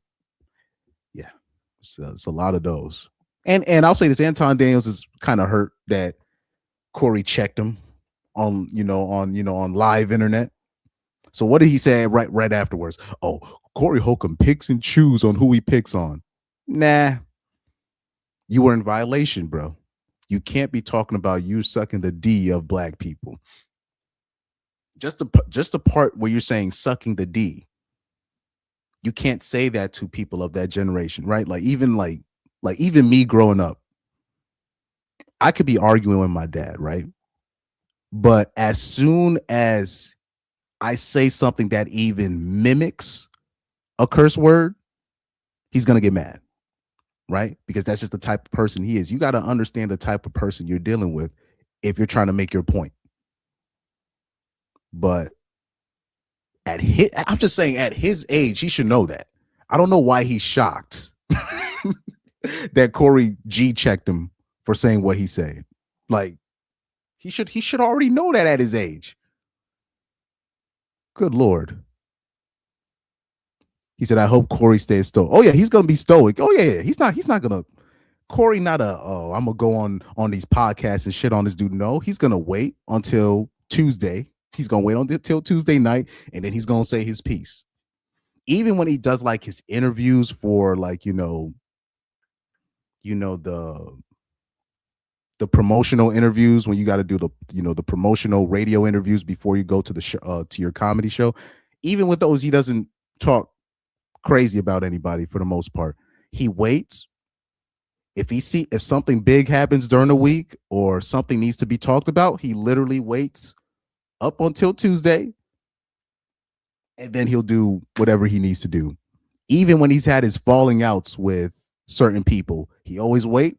I'm gonna wait until Tuesday, and I'm gonna lay down the red carpet. That's been his MO. That's always been his MO. He said he mentioned that it was Mika. Hopefully. He said, dude is a lame who wants the respect of other people earned. But yeah, he just comes across as a lame. He said he mentioned that it was Mika though. I hope earlier he did mention it, but it's interesting. It's just me, girl. you know, like I said, a lot of people didn't know that he brought Mika on. And it was a lot of people yesterday trying to downplay that. You just can't show up to somebody's platform with a broad that's not your wife and expect somebody not to be like, what is this? Even me. Like, what is this? Mr. Christian first. I'm not black, I'm OJ, right?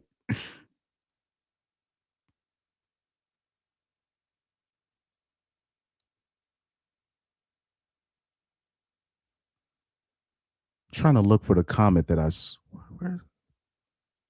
I'm anxiously okay. Yeah, exactly. He said, I'm anxiously waiting like a kid on Christmas Eve for that show.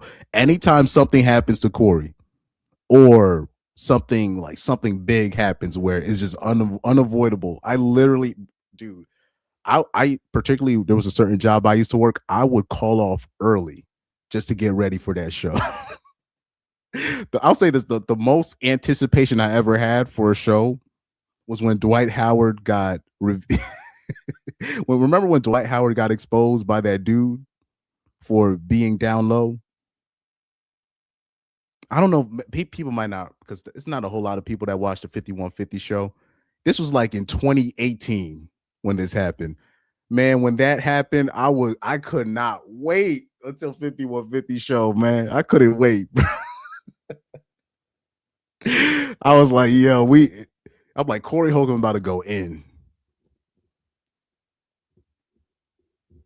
The only time that I didn't really see Corey go completely in was when the Aisha Curry situation happened, when she said what she said on the Red Table Talk. And that's because he went on Zoe Williams' show and basically said what needed to be said on the Zoe Williams show. And if for the 5150 fans, we already knew the type. We knew what Aisha Curry is. Or when we hear stuff like that from women like that, we know what that is. So it wasn't a big deal. But the Dwight Howard show, that was hilarious. I could not. He started off the show. He was like, Backdoria has taken over. Backdoria has taken over the NBA. Dude, I was literally waiting like a giddy kid on Christmas. Yeah, that's the perfect description. Keith says, I remember that show. I'm glad to see another 5150 fan in the chat. Man, that show was classic. But particularly with that Dwight Howard thing, oh, I loved it. I'll say that was the best 5150 show ever to me. The best Corey Holcomb 5150 show to me was episode. One of the better ones was, I'll say, 2019, when Antonio Brown got the fake allegation charge on him. That was a very informative episode. But there's a lot of episodes that qualifies as go. I can go. I don't want to go into that. Oh man. Oh yeah. This is true.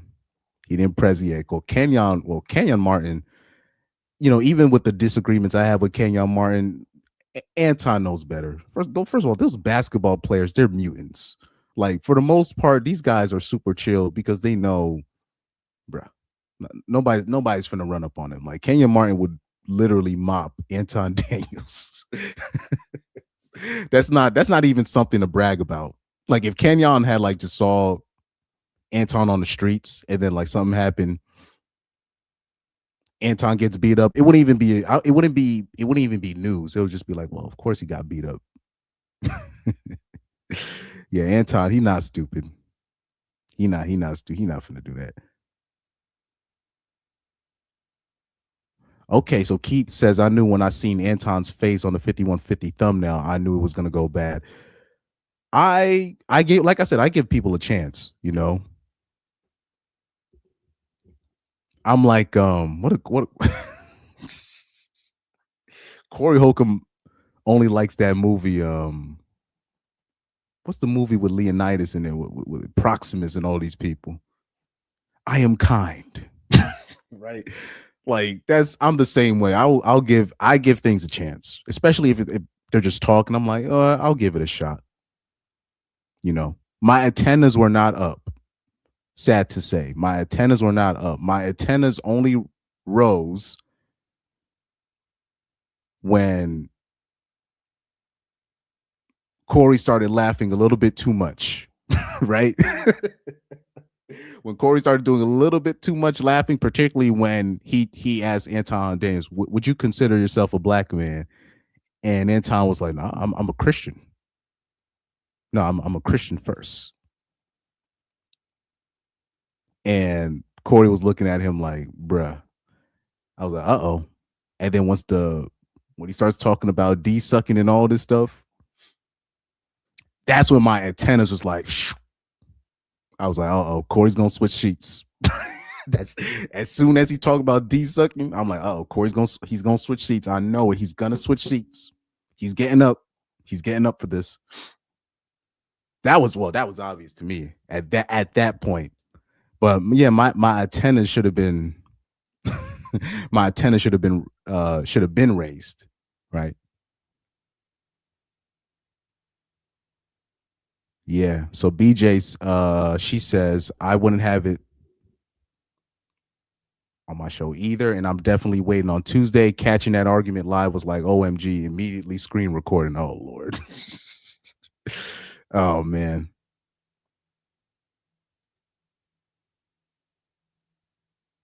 That would be his 1,000th video for real. Hold on, let me search up something. You said that's going to be his 1,000th video.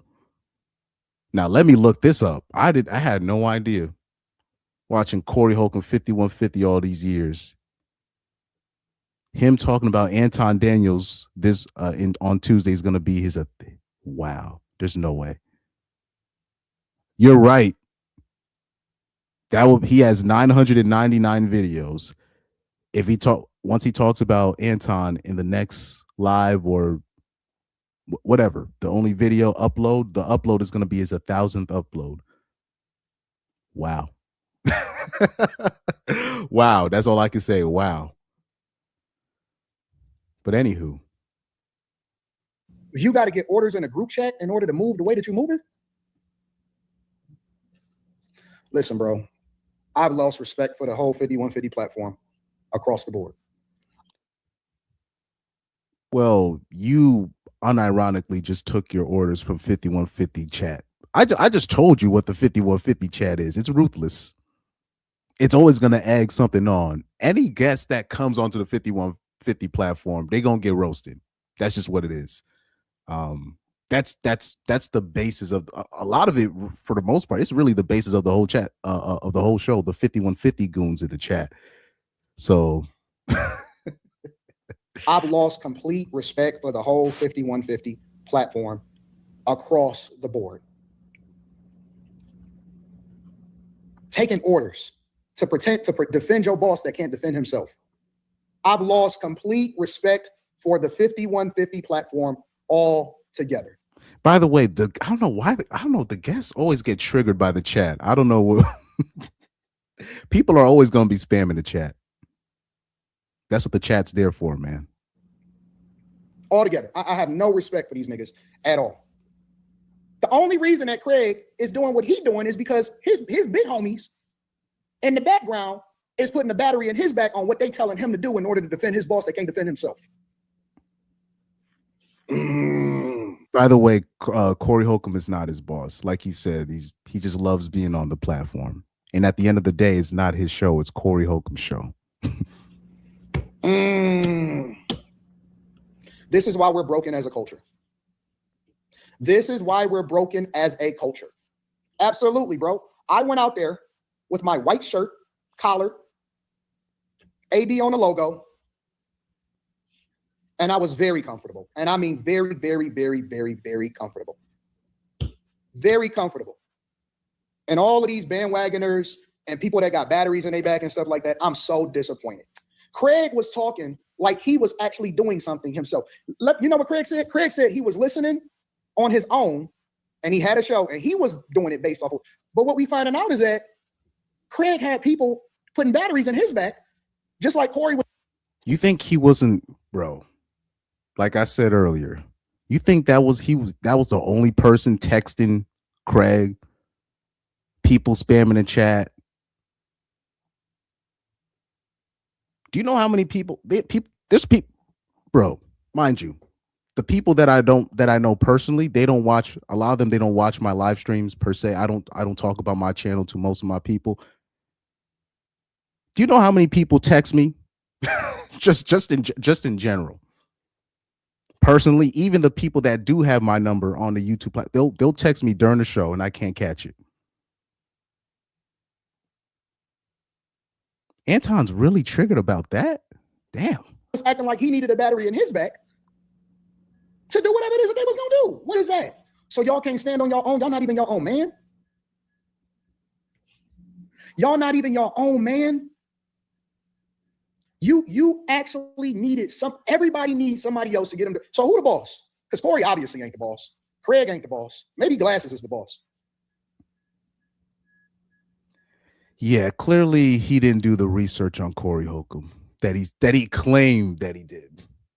By the way, like I said, when people go on the 5150 show, most of the guests, they'll literally say, like, man, when I'm on the show, people be spam chatting me, people be spamming me on my Instagram, people be spamming me on this. Because there's a lot more people that watch the platform than they let on. It's a niche. I'm not gonna say a dirty niche. I will just say it's a niche. I'm asking who the boss is. Who's the boss over there? What's the tiers? Because I'm not familiar with LA street life, and so I'm genuinely asking a question of where the tiers are. Who's who, and what is the hierarchy? Because you got these 40, 50, and 60-year-old men that are arguing with each other about who should do what to it. Oh yeah, that's I forgot. That's the studio that Corey's doing it at. I forgot what it's called. The Coin Academy. That's where he's doing it at. Right. So he probably, like I said, Anton, he probably, if he actually did research, he would know what that is. So even him talking about the security, it doesn't belong to Corey. A lot of the times, most of it is that's the security for the Coin Academy. Let me see. Chris Mike, he says, why AD claimed he was only doing in-person interviews? The next day he on Fearless with Jason Whitlock. Yeah, of all people, Jason Whitlock. Oh God. Drop TV 520 says, I'm one of those people in the 5150 chat who be talking ish. Yeah, apparently he's saying that you guys were putting batteries in Craig's back. Oh man. I'll say this, Anton wouldn't say that to Craig's face. I already know that. He wouldn't say that to his face. No Ego says Anton is using the Charleston White playbook, but things could end very bad for him because he has no street instincts. He's a suburban dude. That's why Charleston White can actually do what he does, because he's like, Charleston White is like an actual community person. He's been in the streets. He's been in certain situations. Anton wants to talk the ish, but he literally has zero street survival skills. Even this, like the stuff that he says, it's, and then he's like shocked when he gets the reaction that he gets. At least Charleston White, he's like, well, I know. Charleston White is basically like, look, I want the smoke.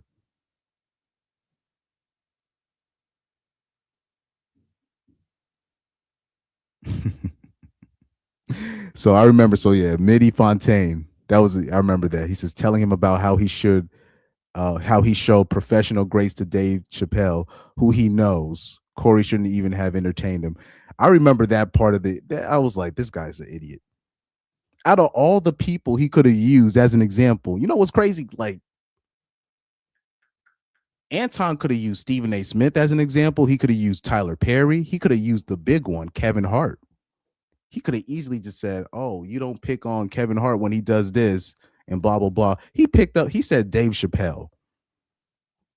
And we all know Corey Holcomb was one of the few people that actually said the truth about what he felt about, or he gave his honest opinion about Dave Chappelle. He was one of the few ones brave enough to speak his opinion on Dave Chappelle. And because of the backlash, and not necessarily the backlash, he said, look, I don't want to be seen as I'm a hater of another black man. That's how he addressed that situation. And I'm pretty sure Chris Rock probably called Corey about that as well. But he was like, look, I don't want to be ishing on a black man after he got his special. I'm gonna let you guys have that. So he was just trying to sow seeds of dissension between him and Dave Chappelle when Corey had already addressed that situation.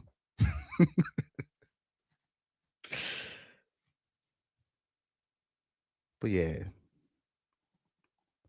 that show, like when he mentioned that situation, I was like, oh, he clearly he doesn't do the research that he does. Oh, another $2 super chat. I almost missed it, man. Golly, did I miss any other super chats? Okay, Shadow Dog Law, shout out to you with the $2.99 real quick.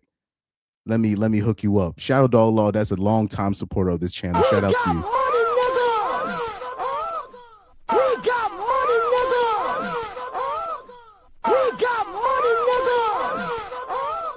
Shout out to Shadow Dog Log for the $2.99 super sticker. Shout out to you, long time supporter of the channel. And now let me hit up my guy SOV724 with the $2 super chat. I know what he's waiting for, so I gotta give it to him. Pause. So let me find that soundbite real quick. Donations.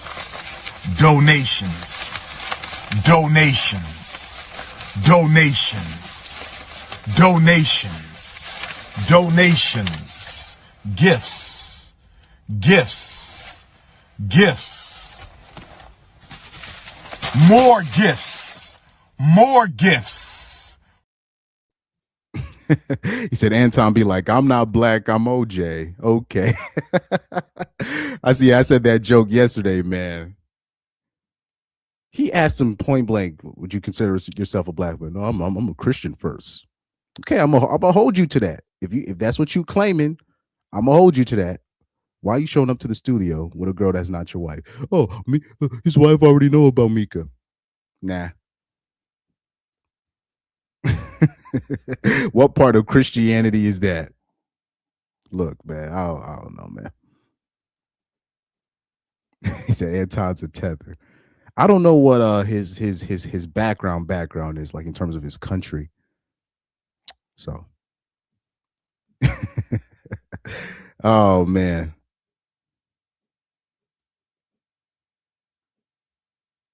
Let me see. Wait, does Anton know Kevin Hart? Mitty, just educate me real quick in the chat. Does Anton know Kevin Hart personally? If so, then that means that's even worse because he could have that could have been that's the first person I thought of. Oh man. He said, what's the Cash App? I've been talking a lot. Shoot. I wish I had my Cash App set up. But you're good, bro. You're good. You're good. I wish I had my actual Cash App set up. I used to actually put my Cash App on the show, but I stopped doing that. Yeah, yo, man. This was gonna happen to me one day. Something will happen. It's gonna be one of these videos. It'll blow up. One of my videos will blow up, like really per se. Then it's gonna be one of them fat bitches I dealt with back in the day. He used my Cash App. I'm like, bitch, I was just giving you money for food. That's what's gonna happen to me. It's gonna be hoes that I got finessed by in like 2017 coming forward. No, I wasn't using Cash App then, but still, that's what's gonna happen to me. It's not gonna be it's not gonna be any of the women that I'm actually proud of. It's gonna be all the ones that I try to keep hidden. He gave money for me for McDonald's in 2017. I dry begged. He gave me money. I finessed him. That's what's gonna be. That's what's gonna happen to me. But shout out to you. But I'm serious about that question. Does he know Kevin Hart personally? Let me see. Did anyone watch the hit video from Mike TV about Anton? Thank you for putting me up on game. I'm glad you put that out there. Thank you for putting me up on game. Let me see. Mike TV. I don't know what that channel is. Let me see. Mike TV. Mike TV. African Americans are not African.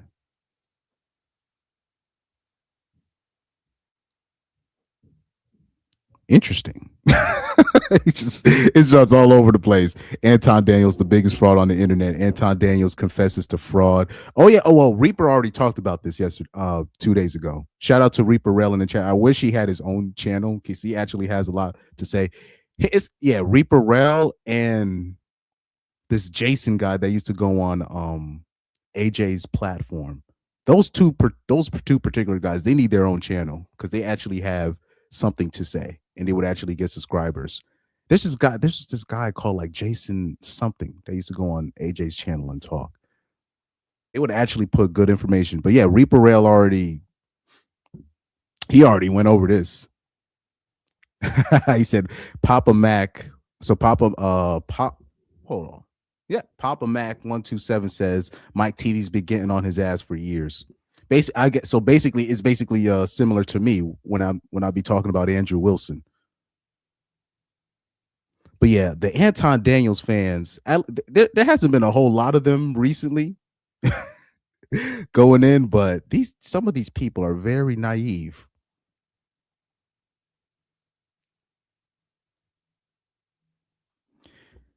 Inky Diane, Inky, I'm just gonna call you Inky. 9534 says Anton clowned himself, telling Corey that race is a social construct and that someone told Corey he was black. LOL. Yet Anton makes money speaking on black folks versus doing Christian content. Yeah, that's what didn't really make sense to me. So I'm like, so you're gonna say that Corey's doing something of what the white man told him to call himself, yet he makes content doing similar. Using the adjective of black for views, for whatever subject matter that may be, but that's just me. So I'll definitely look into this. I'm gonna definitely look into this. I like this guy's channel already. Anton Daniels caught doing strange things. Yeah, he got a whole video of this a lot of videos of this ninja, man. But Anton Daniels, he's a clown. Same, and I don't want to put this guy on blast. I'm gonna mention another name, Mr. Shisha Zed, right? This guy, Mr. Shisha Zed,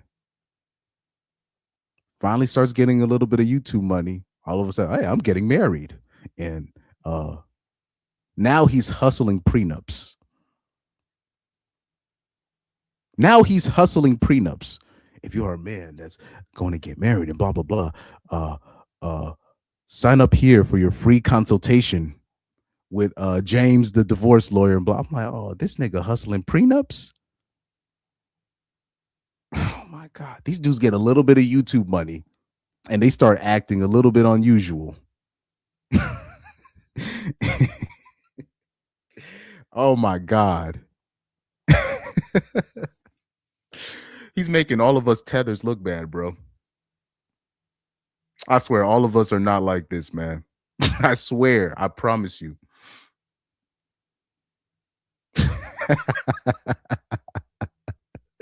Oh yeah, and just the fact that when I got put up on game, I'm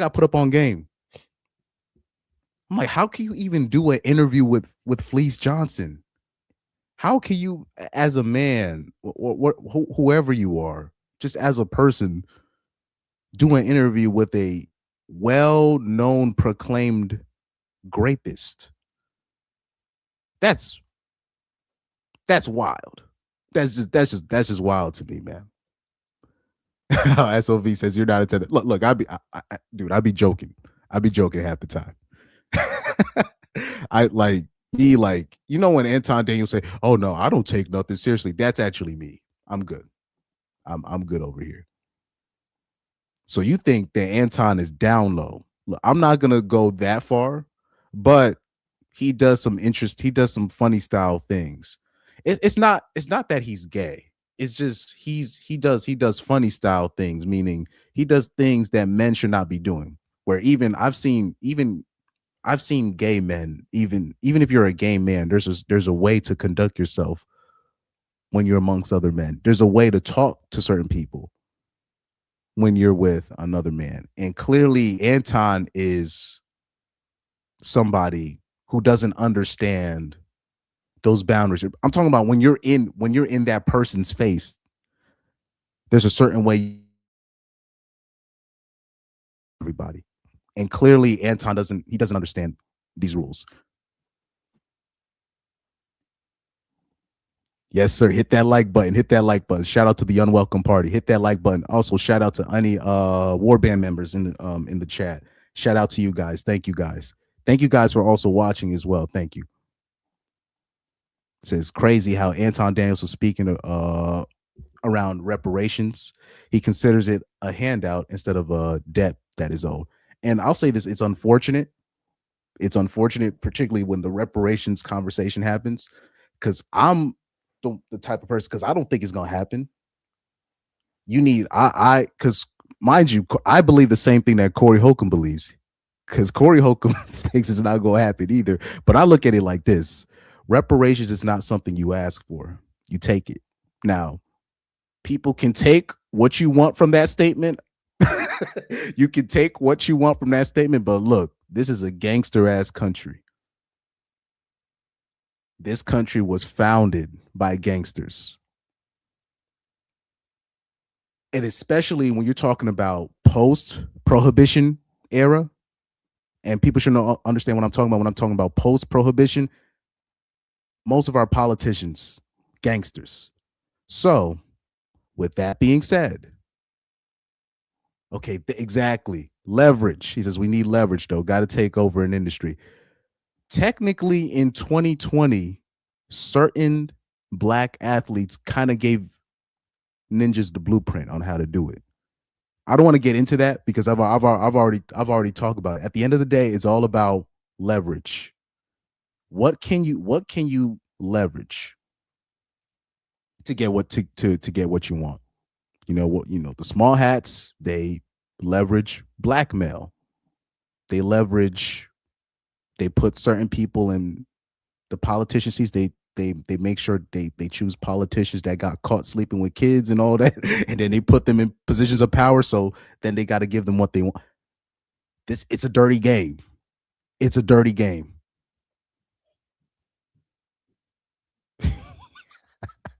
Somebody said black people have reparations. It's called food stamps. But by the way, all races, believe it or not, be abusing that food stamp thing. All races. I used to work at certain stores. I'm not gonna tell you what stores I used to work at. All races. Ninjas just get the bad rap about it. Oh, let me do the $5 super chat from a longtime supporter from Pyro. Probably one of the first, like when you're talking about top 10, top 5 supporters in terms of one of the first people to support me. Shout out to Pyro with the $5 super chat. I got to give him the Dr. Umar rule. Donations.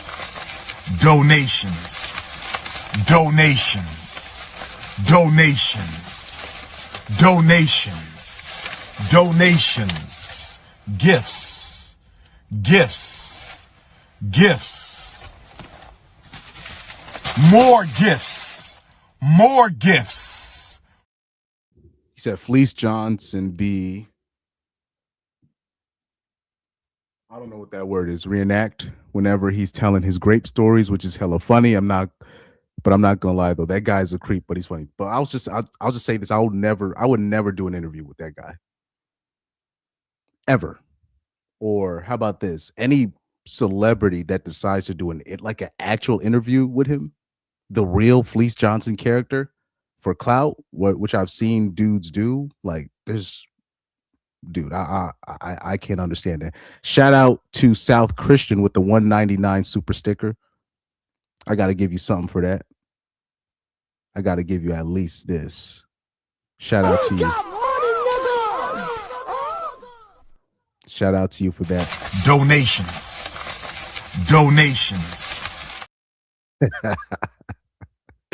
I'm gonna leave that soundbite alone, man. I got a lot more in the chamber though when it comes to those. I gotta upgrade my sound list. It's been a while since I've upgraded. But anyway, shout out to you guys. I appreciate all the donations.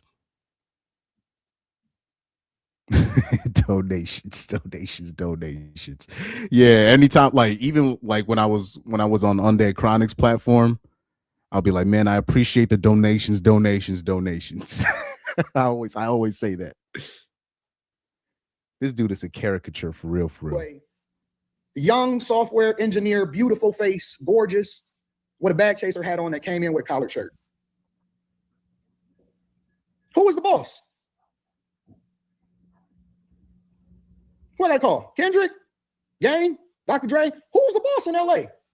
Gavin Newsom?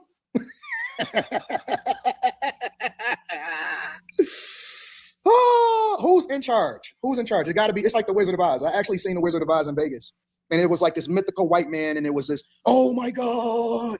It's the Wizard of Oz at 5150. 5150 is the Wizard of Oz. Have y'all ever seen the original Wizard of Oz? Not the Wiz with Michael Jackson, but the Wizard of Oz, the original one. And if you actually watch it and you go behind the scenes after they go down the Yellow Brick Road. Okay, let's fast forward.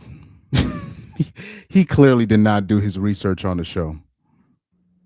And then when you look behind. I'll say this, by the way. Anton, you might not want to know the answer to that question in terms of who's running the Coin Academy. You probably might not want to know, because once you find out, this nigga you're gonna be doing all types of retraction videos. I've seen the light.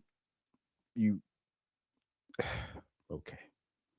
I've seen, because like I said, it's Cali, it's LA, that LA County. So Anton, please relax while you can. And a curtain and you pull it back because you actually, this is why I did it in person. You pull it. No wonder the young boys ain't got nothing to look up to. No wonder everybody is going to prison. No wonder everybody is going to jail. No wonder we not more educated. No wonder we have a twin. Before you ever start talking about what you're going to do, you got to think. And I'm basically exposing all of how trash the culture is. Listen. Don't tell me not to talk about it, because what I hear y'all talking about is bullshit all day long. So I'm going to use this as a real life, no holds bars experience as to why. Respectfully, sir, I'm not going to push people to your platform. Sorry, I'm definitely, like, say if a young boy asked me, should I listen to Anton Daniels? I would say no. I'm not pushing somebody to a platform where you're calling your inner group the bag chasers. That's what you're standing on. Bag chasers. This is city girl lingo. I don't want a young boy calling himself a bag chaser. Respectfully. Why the culture is trash. We don't have any leaders because they're being led by people that are telling them and putting in their back what they're supposed to do, and they all crash dummies. They're all crash dummies. We don't have any leaders, and that's why we fucked up as a culture, because y'all decided to pedestalize niggas like Corey and act like they're your leaders, when in reality, all we needed was a nerd nigga like me to come in and say, nigga, fuck you, suck my dick. First of all, shout out to all the nerd ninjas. This is not a good representation. Right? Anton, you don't even realize how you're operating, even having Mika on your platform and Mika, quote unquote, working for you. You don't even understand you're being worked by Mika and all them other young broads that you have, quote unquote, working for you. Right? You're food for the game. This is actually the stuff that Corey Holcomb has even talked about this on his platform, where what's the point of you going to college or going to these places and You get your degree in this, you get your degree in that, just for you to be food to the game once you get that money. This is actually where guys like us, right, in the space come in and be like, look, these hoes don't love you. They rehearsing. They rehearsing all the theatrics that they doing with you. They rehearse that. Right? I just repeated a rap song just to let you guys know, right? This is where we come in. So we make sure that once you get your money later on in life, you ain't getting worked by broads. And Anton doesn't even realize he's being worked. Because unfortunately, guys like that with very little experience, they just don't realize their work. Like, let me give you an example. Andrew Wilson, right? The guy with the residency on the whatever podcast. He don't realize that Rachel Wilson worked him. You got worked by Rachel Wilson. And it's a lot of those guys, the quote unquote nerd ninjas, right? The nerd ninjas. You don't understand that the broad that you with right now, she's working you.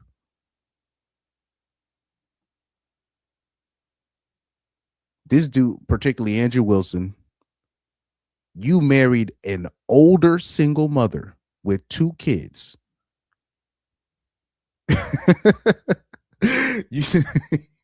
You older a married single mother with 2 was it 2 or 3? Yeah, 3 kids. Sorry, 3 kids, right? And you think she only got 3 bodies because she told you? Yes, yeah, it was a single mother, 2 baby daddies, 3 kids. And you said that Coach Greg Adams was the degenerate. You got worked. This is what we try to save these young dudes from, right? And this is where people don't, what you don't understand, Anton, Corey is trying to save you from whatever's going to happen to you, right? But unfortunately, somebody just said it in the chat. He said Anton is going to manifest a fade. Somebody's going to. That's what he don't understand. He needs to relax. He needs to drop it. Somebody might just sneak Anton just off a GP. He needs to chill, just relax. Oh man. He said Anton looks like Cleveland Brown's son. That's wild work.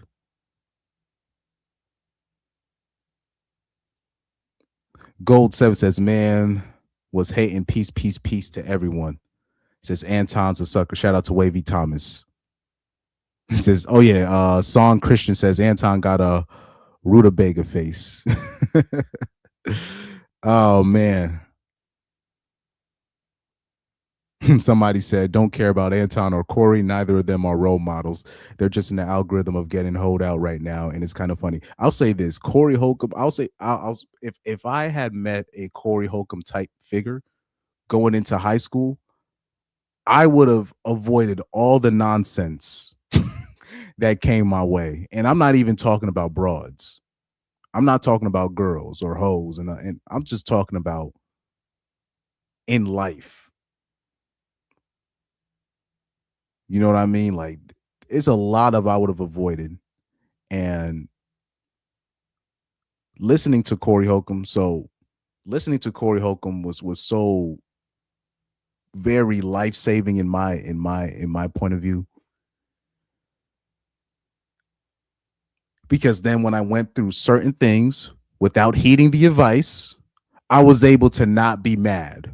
I was like, okay, somebody warned me about this. I'm not going to fall for this again. So it took me until like 2019 so where his advice really started seeping in, because I only started watching the 5150 show in 2016. That's when I started watching the 5150 show, but really start taking the show seriously like in 2017, right? When I started looking at it and seeing everything that they described was happening to me. And I was just like, okay, I really got to take this. I understand. I was like, I understand it now. I understand it now. Oh, hold on for a second. I think I missed a super chat here. Shout out. He wants me to play that soundbite again. That's why he keeps saying this. Shout out to SOV7224 with the $5. Donations. Donations. Donations. Donations. Donations. Donations. Gifts. Gifts. Gifts. More gifts. More gifts. He says Dr. King was speaking on reparations for Black Americans before they deleted him. Anton was against reparations because he didn't want to pay taxes for it. But like I said, we're paying taxes for you. For me. I don't want to say the country, for you. The country next to, right? We're paying taxes for the small hat country. You know what I mean? We're paying taxes for a lot of ish. Right? So it's not even a good excuse anymore, right? But unfortunately, when it comes to reparations, what's owed to the FBA's the interest with the interest accrued on it, it'll be a lot. It would have been, you know. So now that's why they're just let's just kind of sweep this under the rug, because this was already supposed to be taken care of in the Reconstruction era, right? But they never addressed it. They just kept kicking that can down the road. You see, Drop TV 520 says Corey is 92% right with everything he says. He's just he's just mean off of when he jokes. Like even that, you know, people will say that Corey's mean and stuff. Like I'm talking about the normies, right? And I don't see it. I really see, like, this is like a guy who he just speaks his mind, you know. And the people that really get mad at him, it's either undercover down low ninjas and people that are not living their truth. If you're a person that's not living your truth, you're gonna get offended, you know. Somebody said maybe like 72%. Wavy Thomas says, Anton, that ninja that always asks where my hug at. Yeah, he's definitely a where my hug at type ninja, man. Even like you'll see these ninjas in their 30s, 40s coming up to the hoes with open arms. Like, what do y'all do? She don't know you, bruh. Oh my God. But I'll say this because I'm very like strict on my image and all that stuff. So any person I see, particularly any women that I meet, I open up with the handshake, and they be getting mad at me. Because I'm always just like very super try to be as formal as possible. So any broad, shake their hand. They be getting mad at me for doing that though. So when they do open their arms, I still church hug. Never fails. Never fails. The church hug never fails. That's my best friend right there. That church hug.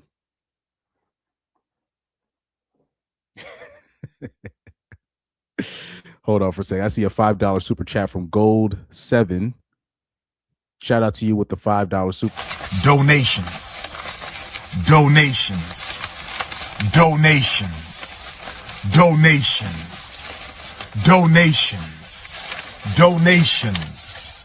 Gifts. Gifts. Gifts. Good Lord have mercy. Huh? Hallowed be thy name. Shout out to you. Says Anton got his boxers taken off by Fleece. Ain't nothing he can say about anything. Tell Fleece all that you said, man. I mean, sir.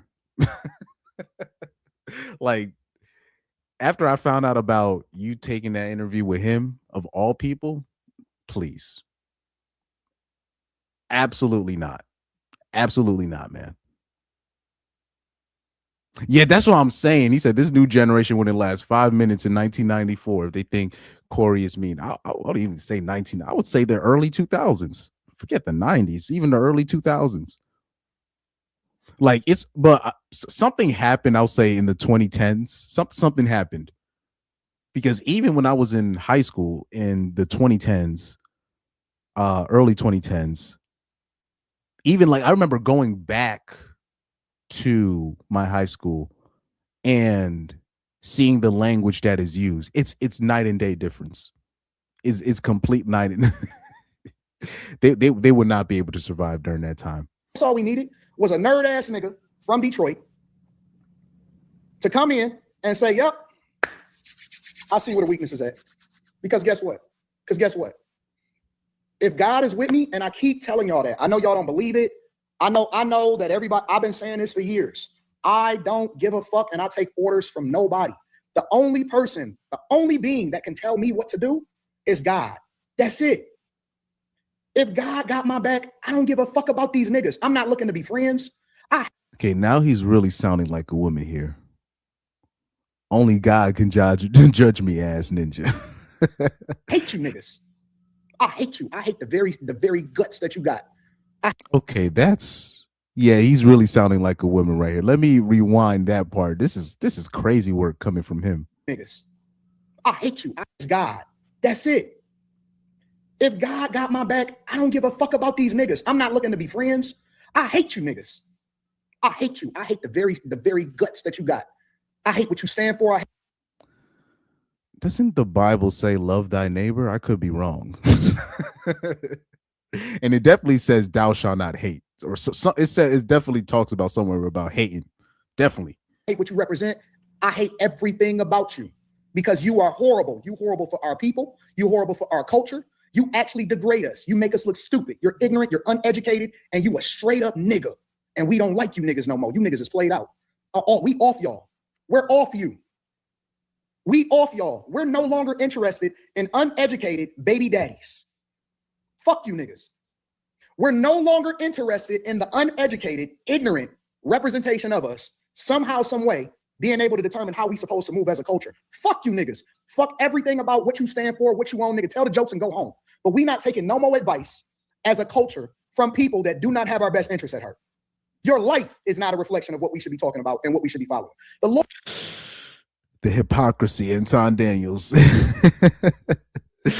Oh, man.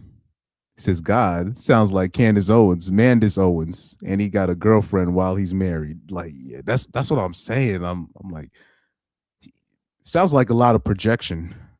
Sounds like a lot of projection to me.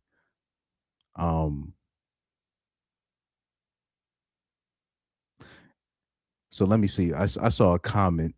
He says, yep, they bullied him real bad as a kid. The crash out had nothing to do with Corey. I'll just say this, unfortunately you have, because I'll say this, what happens as a kid, it does matter. So when I was a kid, it wasn't just one group of people that was at my ass. So I can never really look at a group and be like, okay, this group hated on me the most. I can never say that. That would just be me lying in front of you guys and in front of God. Right? But you have certain dudes like that. Things happened to them when they were a kid, and then they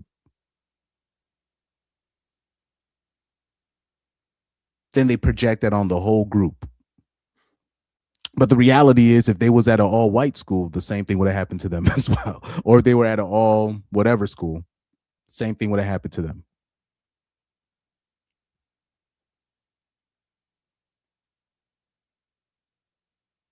Yeah, he's just... He says, what spoof movie was that when the cop kept saying he hated everything about ninjas? You talk about the Bernie Mac one.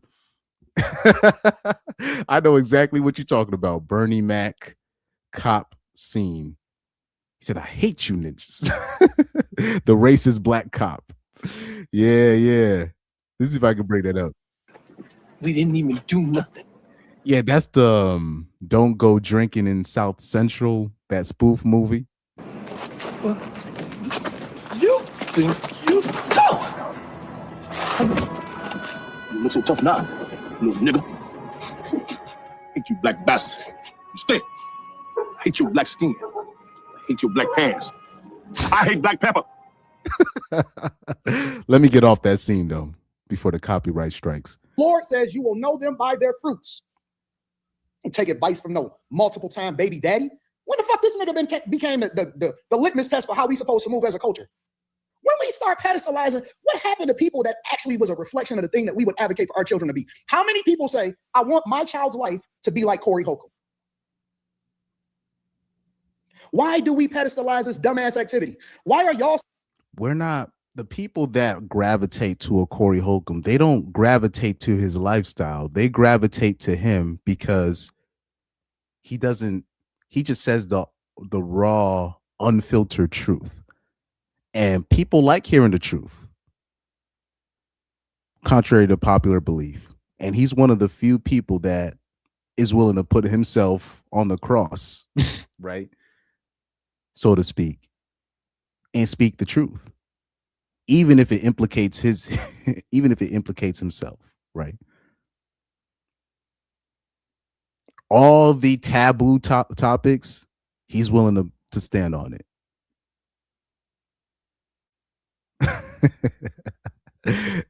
That scene is funny though. Yeah, don't go drinking in South Central. That's what the movie is called. But that's the reason why people gravitate towards Corey, because he's one of the few people out there that speaks the truth. Anton, what you do is you grift. People don't understand when Corey Holcomb does the 5150 show, he's losing money doing that. If he really wanted to make like serious money, he would drop the 5150 show. For like if we want to be quite honest, if we want to be really real right here, if Corey wanted to make some real money, he would drop the 5150 show, because people hear what they hear on the 5150 show and they get appalled and they're like, no. Even though you're a funny comic, we don't want you doing the 5150 show no more.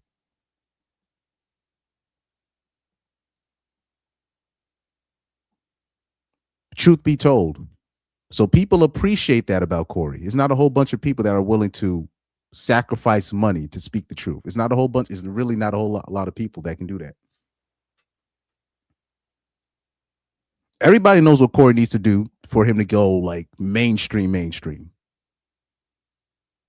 We know. So afraid to call these niggas out and say that this is not how we supposed to move as a culture and as a community. Why would y'all lean towards them on how you and me are supposed to move, but you wouldn't have your kid be mentored by them? I would not have my kid, like if I were to have a kid, I would not have my kid mentored by Anton Daniels, mind you. Why? Why do y'all fear telling these niggas to their face, nigga, you a hoe? Why do y'all fear walking into they? Well, that was your opportunity when you was with Corey, but when you start talking about sucking D and he went right in your face and he challenged you to say that again, you didn't say it. And then it turned into, you're a whole hypocrite, man. Corey won't have me back on the show. Phil, you listening to me? I know Corey right next to me, but Phil, he don't want me back. He not gonna have me back on the show. What kind of hoe ass nigga you gotta be? What's going on? They did. The word said that Meshach, Shadrach, and they went straight into the mire. Because y'all niggas don't really believe what you say. You don't really believe what you read. You lukewarm when it comes to your spirituality and your real beliefs, because when y'all actually show up in person, you cower. But guess what? It was nothing that nobody can do with me because I'm already covered. I believe so fervently in what I'm doing. I believe so fiercely in what I represent. I'm so steadfast in what I am going to do. What was that older comment in the chat? He said that he's manifesting an ass whoop. Yeah, I'll say this, especially now. He definitely is manifesting an ass whooping. Mr. J D02 says only people who are riding with Anton are people who hated Corey already. Anton is a indoctrinated man whose God is his money. Exactly. His God is not what he professes. Yeah, his God is money. I agree with that.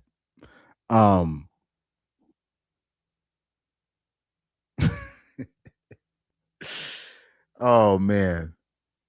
You said something about, yeah. You said the people who are riding with Anton are people who already hated Corey. Facts. I will say this. I remember when the Zoe and Corey Holcomb falling out thing happened.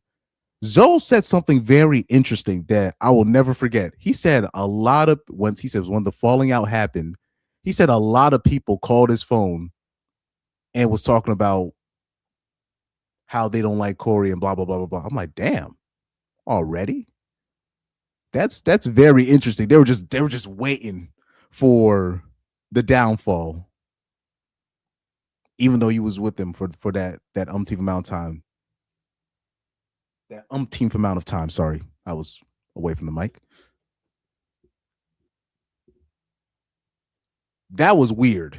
I was like, damn, Corey got a lot more haters than he think. Oh man. And those were probably people that was, because Corey used to go on the Zoe Williams show. And he would say things that would ruffle a lot of people's feathers. Just in general, because people are just not used to hearing the truth. But a lot of people are very sheltered. So those are the people that probably called Zoe. Like, you see, I told you about Corey. Instead of texting Zoe, hey, why don't you and Corey make this up for the culture? Bruh. He said, them duck lips again. Oh, yeah, my bad. I'm going to keep it playing. Yeah, the shadow whisperer types, them shadow con ninjas. Mind you, these are the same people that will, Corey comes in the room, they're not going to say a word. Then he leaves. Oh, man, I don't like this guy. This guy, he be talking about women. He be talking about Hollywood. He be talking about all my favorite celebrities. Them type ninjas, man. And that nobody can stop me. And I've been saying this for years, standing on this shit. He said, nobody can stop me. Yeah, Right here on this platform, to you, to all of my bag chasers, to every single person that. To all of my bag chasers. People that are fans of Anton Daniels, are y'all really calling yourselves bag chasers? This is a legit question for the Johnny Retros of the world. the certain people I saw in my comic section, my comment section in my last live. Are you guys calling yourself bag chasers? This ain't it. Like, as I'm just telling you, as a man, you're not supposed to be. I'm talking about as a man, you're not supposed to be calling yourself a bag chaser. This is something that, strippers in Atlanta call themselves. Female strippers in Atlanta call themselves bag chasers. This is not a brand to get behind. And I'm not trying to take money out of his pocket, but I'm pretty sure, if you're just a regular, normal human being, somebody calling themselves a bag chaser, that's somebody that can't be trusted. Off GP. Somebody just calling themselves a bag chaser. I don't know, man. Watch me and have a conversation about me. I've been standing on this shit since forever. And you know what people keep trying to do? They keep on trying to figure out how to take it down, how to stop it. Oh man, he ain't gonna blow up. He ain't gonna do this. He ain't gonna do that. You know why? Because they hate what they not. They hate what they couldn't be. They hate. But you go on Jason Whitlock's platform and admit to being an instigator. And even admit to being an instigator in Corey's face, but you say it indirectly. Because you knew Corey was going to get triggered on that. Let me see if I can find that situation real quick. Jason Whitlock, Corey Holcomb. Oh, yeah, right here. I'm dancing around it. And that's why I lose respect for you when you start dancing and kissing Caucasian males' ass. But I don't. Don't do that in front of me because I'm not an ass kisser. Like he was shaking. Him get. All that right now. I got money for all this. Whatever. I got money too. Nobody give a fuck about this shit. Hey, no, it's just not respect. I ain't falling for it. I ain't falling. Colleen, get out the way. Don't get in the way of two. But anyway. Oh, man. Let me see what I got in the chat. Let me see if I missed anything in the chat before moving on to this video right here. Anton Daniels explains his beef with comedian Corey Holcomb. Yeah, when you're doing interviews about what you got between you and another man, I'm talking about the whole interview is centered around that. Yeah, I'm not seeing nothing from Corey. I just see people coming to his defense. They just other people from the outside coming into his defense, but I don't even see Corey saying anything. He's going to wait until Tuesday. This is where you start losing respect from the average. Let me see if I missed anything else in the chat. He said, "Did you think he was tough?" That scene from, Bernie Mac is hilarious. He said, "What happened with Fleece? Who's Fleece?" Oh yeah, Fleece Johnson. He's remember the joke on the Boondocks. I likes you and I wants you. So that guy was a real character. He's a real character. And he actually did an interview with this male grapist, the self-proclaimed male grapist. He said somebody needs to send Corey and Craig that Fleece interview. Oh, trust me, somebody is. Trust me, somebody. Forget somebody's people are sending him that. They're like, this is the ninja you did an interview with. And I'll say this, because shout out to Reaper Rail, because he said this the other day. Corey Holcomb does need to vet better in terms of who's coming on his platform, because Anton is a troll. He is a troll. And a grifter. So those are dangerous. That's a dangerous combination to have. We're talking about a self-proclaimed instigator, a self-proclaimed bag chaser. His name. That's why I'm like, I know he's gonna sue. I know he's gonna sue. Say if the fight happened, he would have sued the platform, and say the exact. So all these things that he's saying, he would have said the exact same thing. He lumped up and all. He would have been saying the same exact thing if the fight happened, and he got lumped up.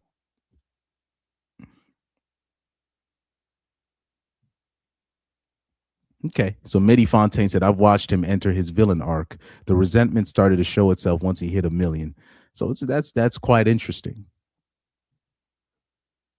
This is why, you know what? Like they said, that's another point to Undead Chronic. Another point to Undead Chronic. These guys, depending on what numbers they get on their channel, that's what affects their message. Is the numbers that they get on their channel, or the money that they get off their YouTube channel.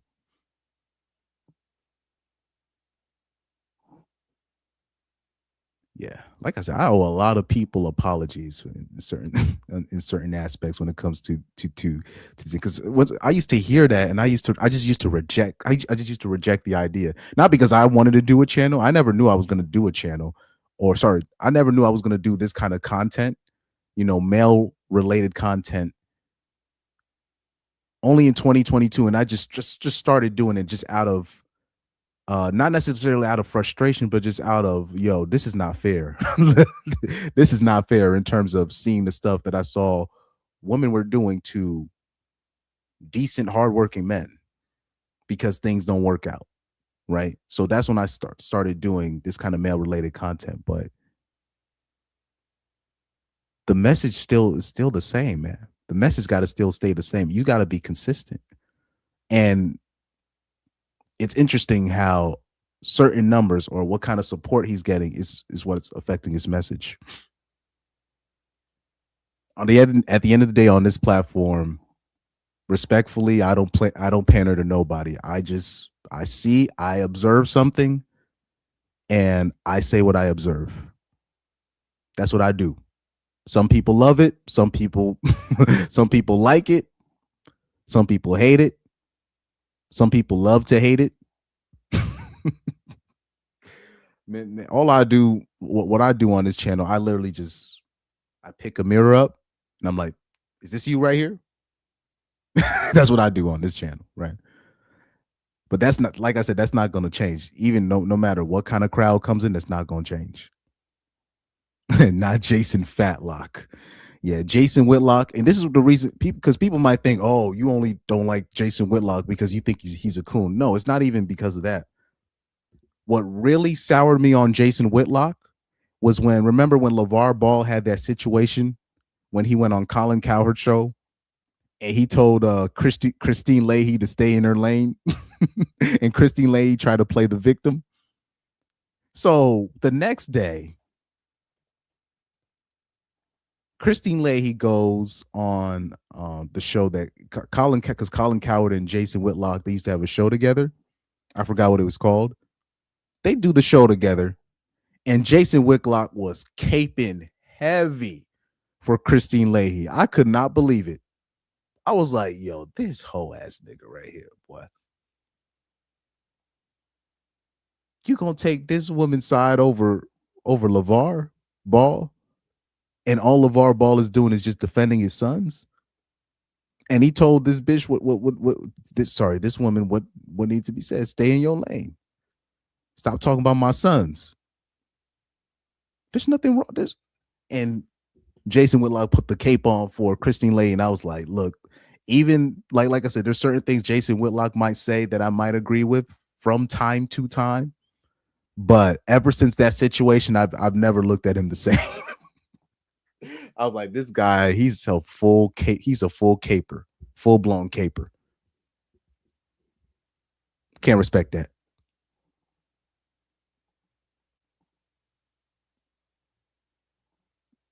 Somebody said Anton is scary. But anyways. How would you describe him getting up out of his chair, switching chairs, trying to physically intimidate you and threaten you? And then he folded up just real quick. Threaten?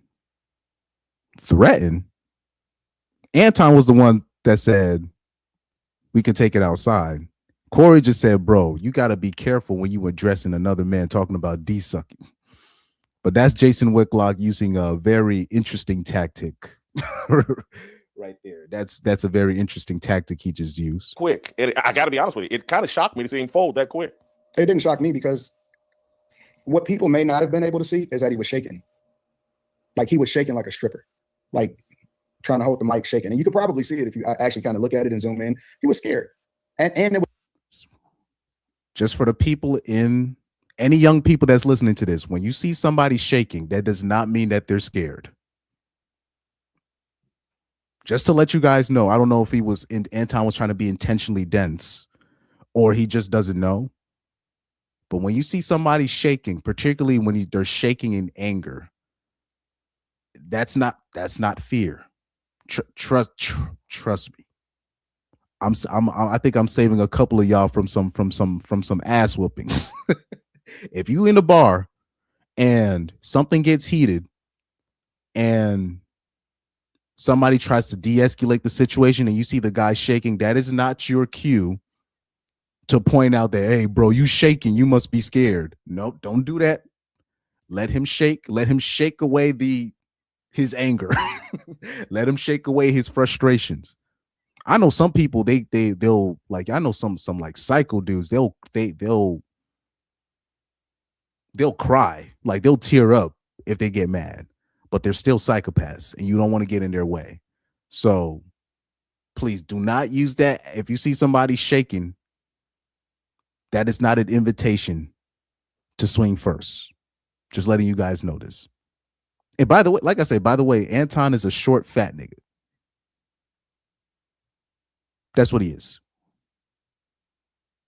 So I don't know why he's talking tough here right now. So this is not a good look for you. It was a defense mechanism. And so, when we were having a conversation, he was outwitted because I started talking a lot more intellectual about local voting and how that affects communities. And I know that he don't vote. I started talking about culture and the transatlantic. But like I said, you're not the first person to bring up voting in local elections. There's been people that he loves that has been on his platform, and they'll talk about voting in local elections, and he'll still dismiss it. He'll say verbatim, nah, voting is suck shit.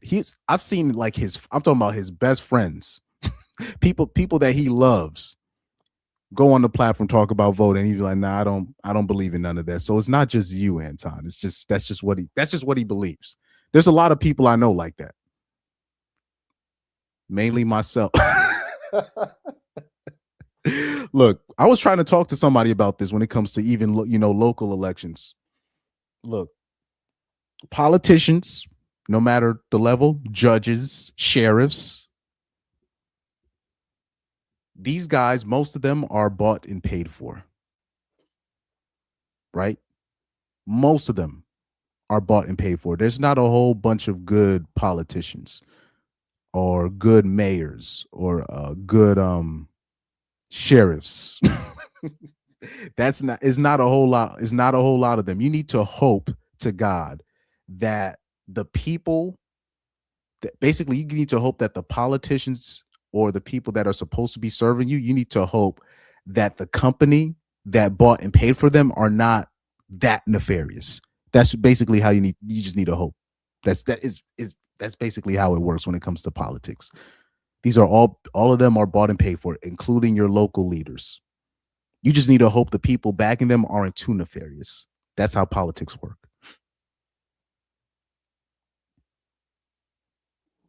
Because if you don't got no financial backing, you're not going to get elected. You're not. It's unfortunately that's how it works. Even at the local level. And if you do happen to be a good person and you're doing politics, your life is literally in danger every time that you're working for the people. Now, that's just my opinion when it comes to politics. Yeah, I peep what he did there too. Revisionist history, a lot of revisionist history. I peep what he did. He says that's in the Bible about evil men plotting evil in the dark. Everything Anton and Jason are saying is revisionist and trying to mind control. Also, Corey has been very vocal about how he feels about Jason Whitlock. So that's why Jason Whitlock he accepted this request to do the interview with Anton. And that's why also Anton did the interview with Jason Whitlock, because he knows about Corey's beef with Jason Whitlock.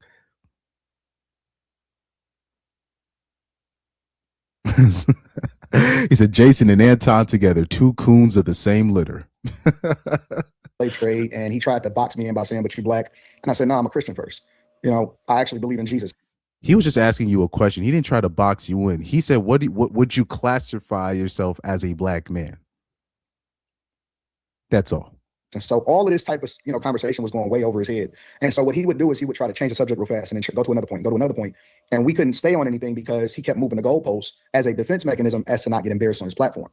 And then, as expected, he threw an insult and said that I like to kiss, pardon my French, white people's ass, white men's ass. He was addressing a certain point you made.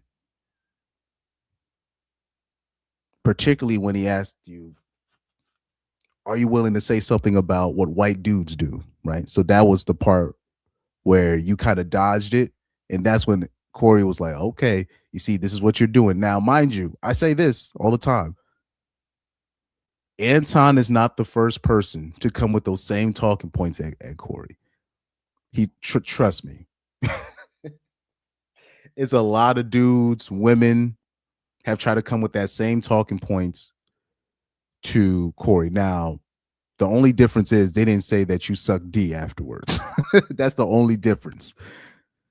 To which I then responded with the same energy. Well, you like to suck black people's D, right? Now, some people would say, well, Anton, you took it too far, right? And you can make an argument for that, sure. But I also understood who I was talking to and how far he takes it on a regular basis. And I see him disrespecting people, and he had just disrespected me. And you can't, and the lesson there is, you can't control how people respond when they disrespect you. You see what I'm saying? So I could have been a bigger person, but I decided not to on that platform because I seen weakness in him. And I also wanted to expose him because he thinks he's a bully and he picks and chooses his targets, which I told him that also.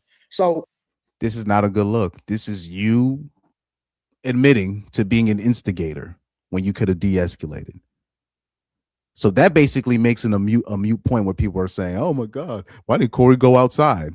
And especially when you're caught here admitting to being an instigator, that can't even be a point that's brought up anymore. With him getting up and moving the chairs and all of that stuff, nobody was fearful of it. And it wasn't about being tough or anything like that. But it was like, okay, well, let's just see how far it goes. Let's see how far the rabbit hole goes.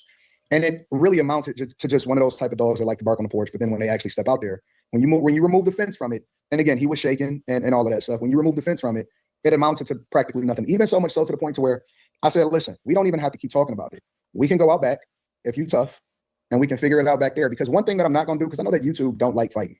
They will demonetize you. They will penalize you. It can go really, really bad. So I'm not going to mess up this platform, and I'm not going to.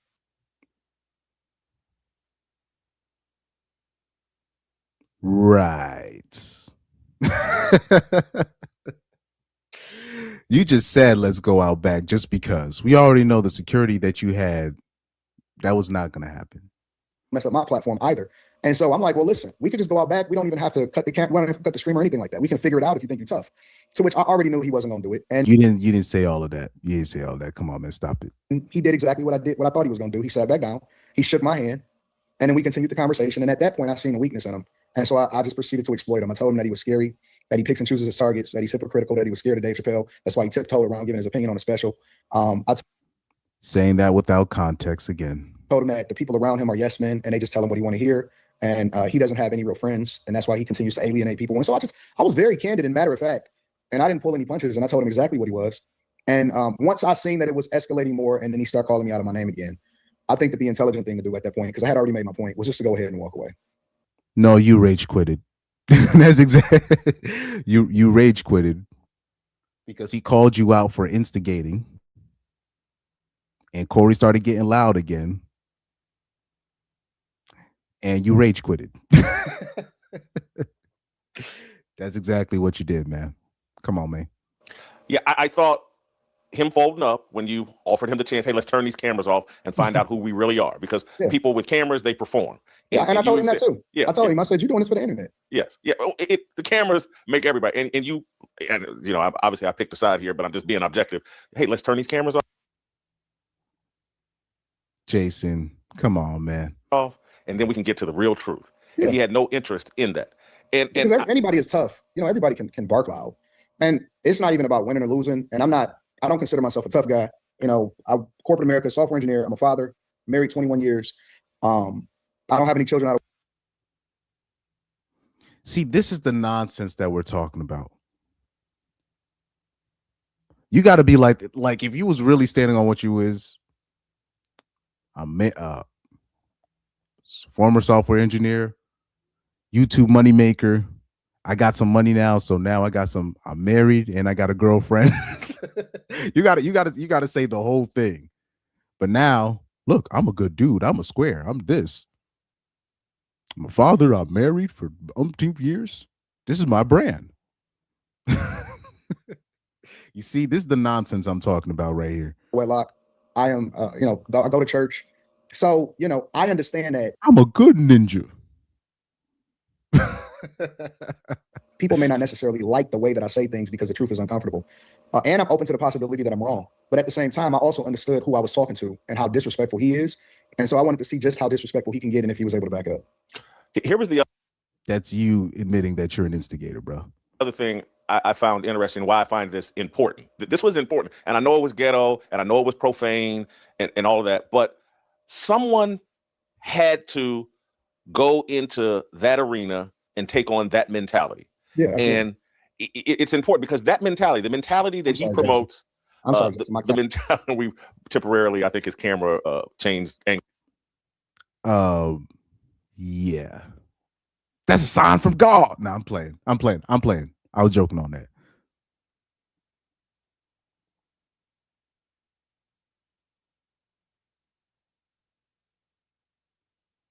Said Chris Mike, did you see AD go to his platform right after and how he was talking about Mika as a married man? I wasn't feeling that at all. Like I said, I can respect more where Corey Holcomb is coming from. But the way the reason why Corey Holcomb believes the stuff that he believes is because he sees people like Anton. Oh, I'm a married man. I'm a Christian first and all this, but you come into the platform with a broad that's not your wife. What's the difference between you and me? The only difference is I'm living my truth, and you in here, you getting yourself a little bit of money. Now you feel like you somebody because you can buy some hoes now. Like, come on. yeah, Craig. God. God.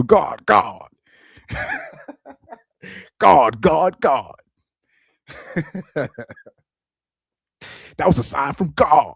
God.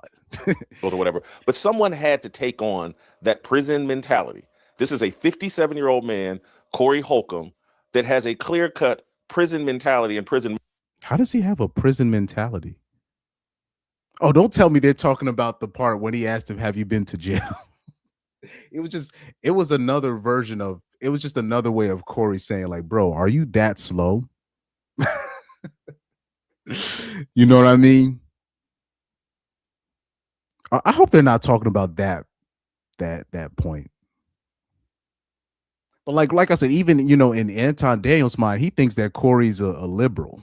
He's left leaning, in his mind. I'll really say this in general. I think conservatives in general, white or black, they're a bit slow. They're very slow. Huh. I think it might just be one of those. It just might be just a conservative thing. It might just be just a conservative thing in general. These people be slow as hell.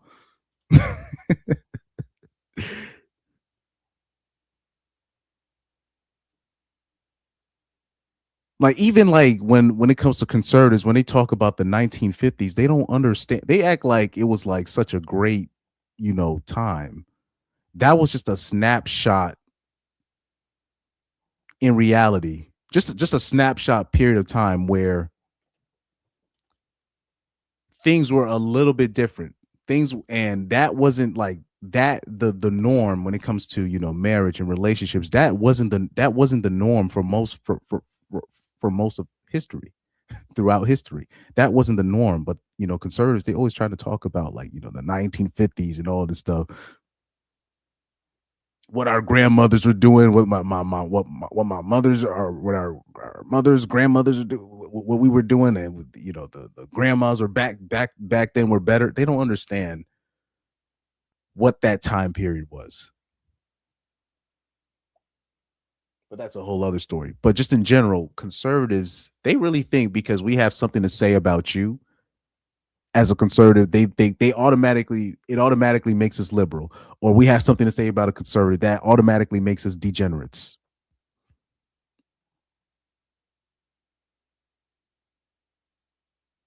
Like, even on my channel, when I was trolling Jesse Lee Peterson at one time, not necessarily trolling him, but like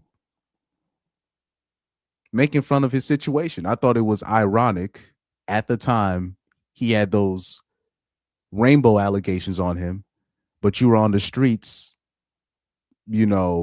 talking crazy about those people. I thought it was a big irony. So I made one short about it at the time. I made one short, a throwaway short, and people thought I was a liberal.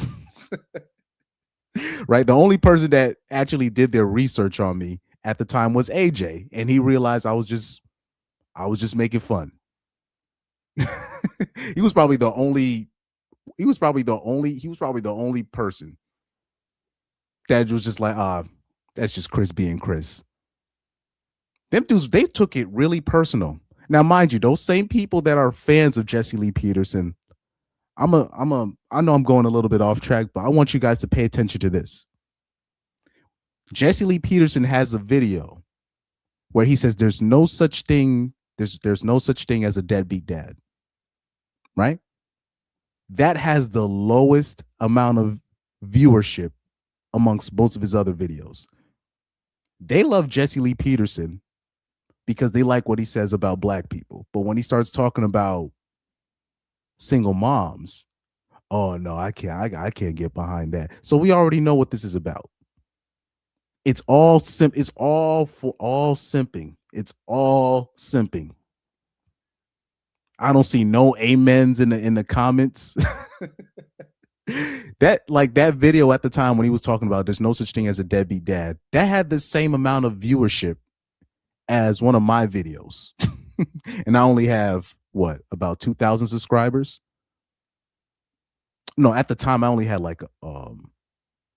I had less than 1,000 subscribers at that time. And one of my videos had the same amount of videos as that deadbeat. There's no such thing as a deadbeat dad videos. Like that had the same amount of viewership, and I didn't see no conservatives in the comments. I didn't see no laughing. They were like, well, but a lot of well buts, a lot of not my mom, and all this stuff. I was like, that's quite interesting. That just shows what kind of what type of people Jesse Lee Peterson or the Jesse Lee Peterson fans, what they cater to. It might be a little bit of an off analogy, but I found it very interesting, man. I'm like, so why don't y'all talk about that video? Yeah. I was about to say I saw a couple of videos of Jesse Lee Peterson, and a lot of it, Jesse Lee Peterson, he's trolling, right? He's trolling for the most part, right? That's why I like him, because he's a funny troll, but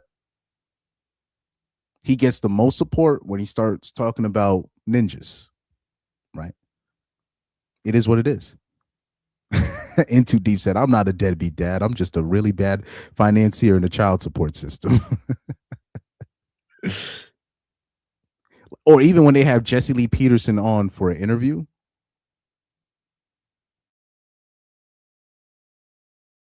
I don't even see the dudes asking Jesse Lee Peterson about his deadbeat dad comments or what he says about, single mom. They don't even ask. Because even those guys, even though, like I said, the most racist of racists, even them, they're the biggest simps. Right? But anyways. Mindset, and that's pervasive all throughout Black culture, and it's popular over YouTube. And someone had to go into that arena and say, man, this is all a gimmick. This is someone intellectually limited who's not nearly as tough as he thinks he is. And so there's part of me that I'm on my Christian journey where I can't be profane. I don't like to use the N-word. And so I'm rooting you on and saying, like, man, I wish I could. I just can't do it. And there's a part of me that it used to be back in the day, I could have gone in there and, went word for word and blah, blah, blah. Yep. But I do think what transpired and what you exposed, and I saw your post-show stream, I think yesterday, where you were trying to encourage people and tell people, like, look, man, these people ain't what you think. They're not as tough as you think. They're intellectually limited. And they really think Corey Holcomb is like one of these left-leaning, panderers. They have no idea what Corey Holcomb is, bro. The irony is those guys, they're the panderers. Corey Holcomb is not a panderer at all. Yeah, SOV724 said Millennial and Gen Z Black men are very much involved in their kids' lives, but false narratives have more influence than facts. Yeah, it's just, like I said, it's just, that's a cap. Especially like me growing up, I didn't see a whole bunch of deadbeat Black dads. If anything, I thought they were too involved. Growing up from my vantage point. And people would say, oh no, that's because of the town and cities you live in. Dude, from my vantage point, they were doing a little bit too much. I would say they were too involved, if that's a thing. The Black dads that I saw. What I saw particularly, I would see women scamming. I knew somebody personally. She said, oh, this guy's the father of my daughter, right? She told everybody that this guy's the father of my daughter. I'm talking about somebody personal now, right? Somebody that I know. So everybody was giving this dude so much ish because he didn't want to take responsibility. He was a clown. He was an athlete, blah, blah, blah. Come to find out, he was never the father. She knew who the real father was. She actually aided and abetted the actual deadbeat dad, because during the time she was 16, the guy was 23, and she wanted to basically cover up for him at the time. This is somebody I knew personally. So this is what I actually see a lot of. The actual deadbeat dads tend to get protected by the moms. That's the biggest irony that I started learning, And the whole thing about Black dads not being there, that's all cap. That's all cap. but it's a narrative that certain people like to use. Exactly. Corey Holcomb is an equal opportunity offender. No cap. I done seen he go. You know, these guys aren't who they say they are. I'm like, who do you think Corey is? You think people come and pay their hardworking money to see Corey Holcomb because he's a panderer? I'm like, y'all wild. Oh man. But anyways, they're taking you straight to hell. Yep. I don't think that any of these people, what we do in our community, and we don't have any real heroes for the culture. What about in our community? I thought you were Christian first. See, this is the disingenuous, you come on, man. This is the disingenuous, disingenuousness. I don't know if that's a proper, but this is very disingenuous, man. Didn't you just say I'm not black, I'm OJ? Didn't you just say that? I'm not black. I'm a Christian. I'm a Christian man first. Now all of a sudden we in our community, bruh. No. You've lost all rights. You lost all community rights with that. You could have literally said, "Look, I'm a black man, yes, but I'm a Christian first." You could have said that. You just said, "No, I'm a Christian. That's all I claim. I'm a Christian." Now all of a sudden, we as a community, nah, you can't be doing that now, man. Sure, right? And I'm not saying that because my hero is Jesus, right? So I look at it from a completely different lens. Regardless of where I am in my journey, the person that I pedestalize, and the word is the word. It doesn't change. It's never changed. So I have a blueprint for what I think success should look like. But we don't have any real examples as far as what we champion in the culture. And that's why I said. By the way, your religion was also given to the so-called white man, the same white man that you accused, Corey of taking his philosophy from. Not necessarily, not his philosophy, but when Corey just said, I self-identify as a black man, you said a white man gave you that. Well, a white man gave you your religion as well. Allegedly, right?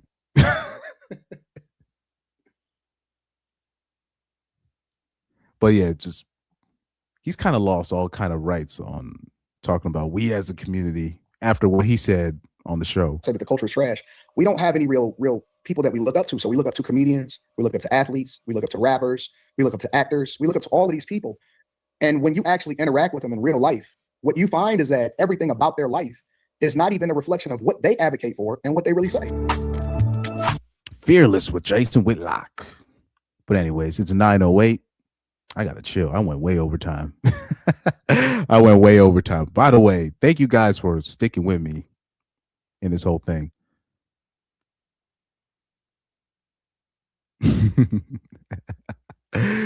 God and pro black. Oh man. Midi Fontaine says the entire plot from Love Don't Cost a Thing without the wholesome ending just stayed evil. You see this? Yeah, I read that comment. I know I missed a lot of comments from you guys. I'm sorry, but somebody said the 1950s was lynching ninjas. No thanks. But during that time, the conservatives, they like to kind of harken back to a time where basically the average man had a chance to have a family and a wife, like a wife and kids, a picket fence, affordable housing, right? to have a house that they can afford, the simple things, right? But what they don't understand is conservatives will take that and then they'll say that the immigrants stole it from us, or they'll say black people stole it from us, or blah blah blah stole it from us. But really the actuality is you got sold out by the very same people you vote for.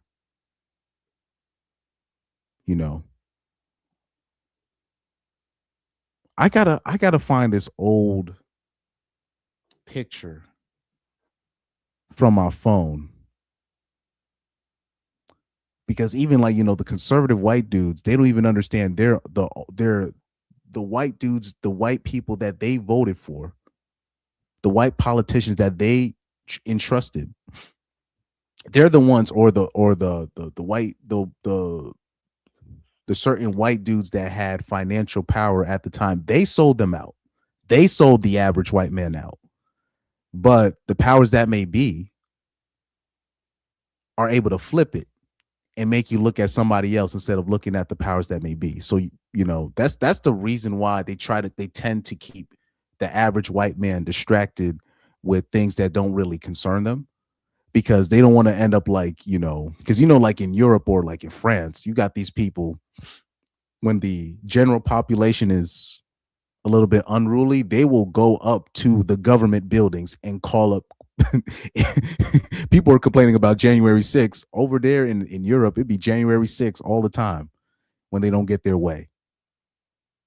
So if the average, like I said, if the average white man takes a stand on something, it actually means something, since they have the numbers. This is why they keep them distracted and have them being mad at certain groups of people that don't even concern them. You see, Fresh and Fit had that attitude until YouTube humbled them. And you know what's crazy? Fresh and Fit could have kept their channel. They could have kept grifting, but what they don't understand is there's certain people you can't criticize. Fresh and Fit, they lost their monetization right after they made fun of Logan Paul and his situation with his wife. There's certain people you cannot talk about. Logan Paul, Jake Paul, they're plugged. Right? I don't know why certain people will even take, like, you'll have these people, they'll do these celebrity boxing fights, and they actually, and these people will take the fight from Jake Paul and Logan Paul. Like, those people are plugged in a way where if something bad happens to them, something bad is going to happen to you. People think that Anthony Joshua thing, that you think that was just a regular accident. Oh, no, it's the roads in Nigeria. Nah. Anthony Joshua was not supposed to knock him out like that. There's consequences for your actions, right? There's certain people that are plugged. Logan Paul and Jake Paul, they're plugged with certain powers that may be.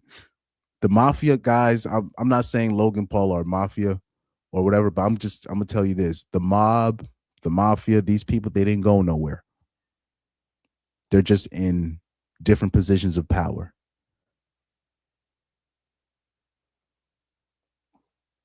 There are certain people that are plugged and you cannot talk about them. That's why even on this channel, you're not going to see me talk about Jake Paul, Logan Paul. It's not even because of my channel, but these ninjas can find you. They can find out where you at.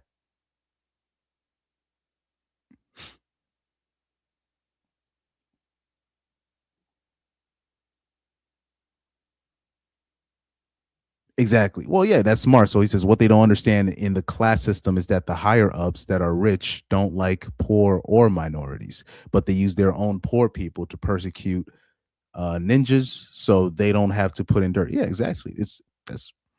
That's what people in power, that's what they do. They keep the regular working class or the average people, they keep them divided with all types of nonsense, with race, politics.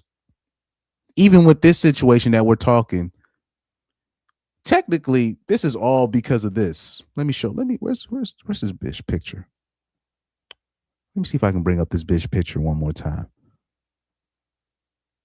I don't know if I can bring up I hope I'm bringing up the right picture. Like, yeah. She's technically the reason why this whole everything jumped off in the first place, because he came in with that broad and that already threw the energy off. If Anton really came by himself and if he actually came with actual decent intentions, this wouldn't even been a story. Nothing would have happened. Nothing would have happened. Shout out to Panda Man in the chat. He said they flew too close to the sun, realized they were only valuable as long as they were following directions. Yeah. Like I said, you can talk about anything. There's just certain people you can't criticize. Obviously, you can't criticize the small hats, rainbow community, etc. But I'm talking about there's certain people, individuals, or families you can't talk crazy about.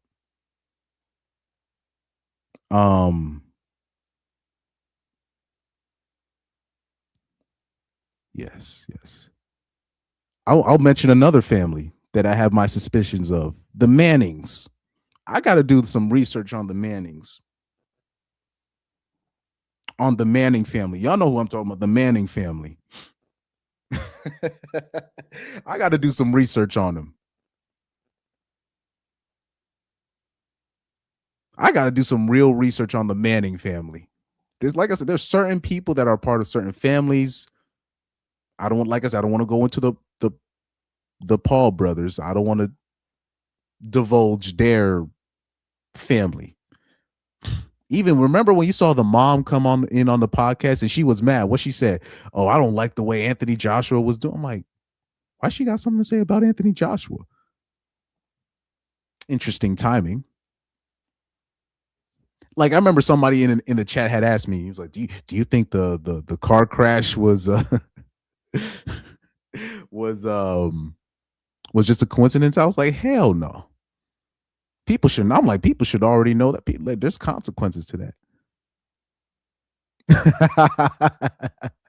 Mitty Fontaine said, LMAO, leave them Mannings alone. They don't bother nobody. Hey, one day I'm gonna do my research on those people. You'll be surprised, like the families a lot of these people come from, and you'll realize why certain people you can't, or there's certain things that they did you're not allowed to do. So you see how Deion Sanders tried to do what Arch Manning did, what Eli Manning's dad did, and he got punished for that. Like, that's not people think it's about race. No, it's not about race. That is about, no, you're not allowed to do that. He got away with that because of where he comes from. You, however, no, you can't do it like this. It's only certain families, certain lineages that are allowed to do what they're allowed to do. This is how the game works. But one day I'll be brave enough to do my Manning research. one day. Oh man, I feel so bad for Pan the Man because I'm about to sign off. But man, shout out to you guys for all the super chats today, man. It was a lot of super chats I got. Let me see if there's anything else that I miss. Obviously, and like I said, by the way, you guys, if you guys want to see Anton Daniels' full response to the situation, let me take this off. You can go on his channel. You can go on Anton Daniels' channel. And it's a live. What's going on, friends? It's Anton. It's a whole live he did right here. Victory to date. So it would be right here. So the episode is called Fake Threats, the truth about Anton Daniels pulling up to Corey Holcomb. And in this live stream, this is where he self-admittedly talks about how he came in there to basically instigate.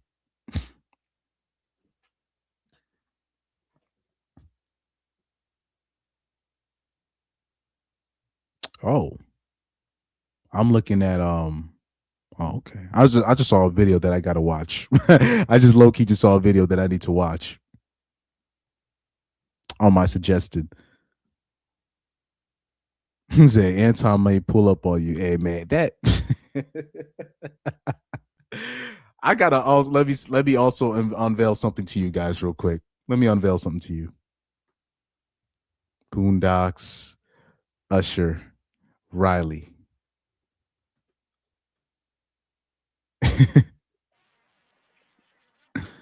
Let me bring up this clip. This is gonna be one of my sound bites as well. This one right here.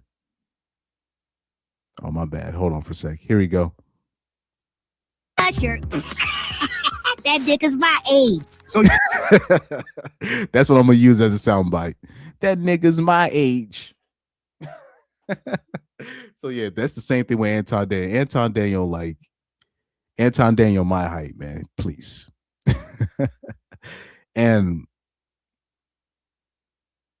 Anton Daniel, he's very like, I can tell this dude is not an athlete. Even some of the stuff that he says, like he was talking about, Craig being a croonie, right? He's Corey Holcomb's his boss, even though he's not on Corey's payroll.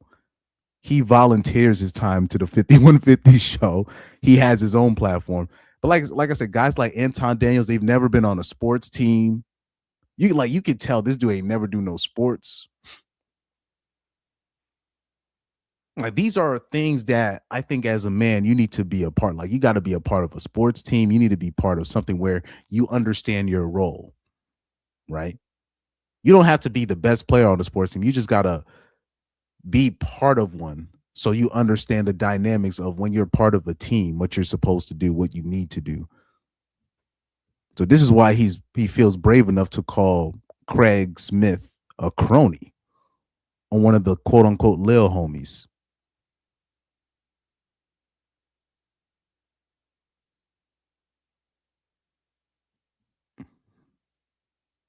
Yeah, he said that. That is true. Anton Daniels did say that. He said he fights his nephews and cousins all the time. And I even remember like around like Christmas or something. I don't know. No, it wasn't this year, but like last year, I remember like a video, like a suggested video came and he said, I had a fight with my family.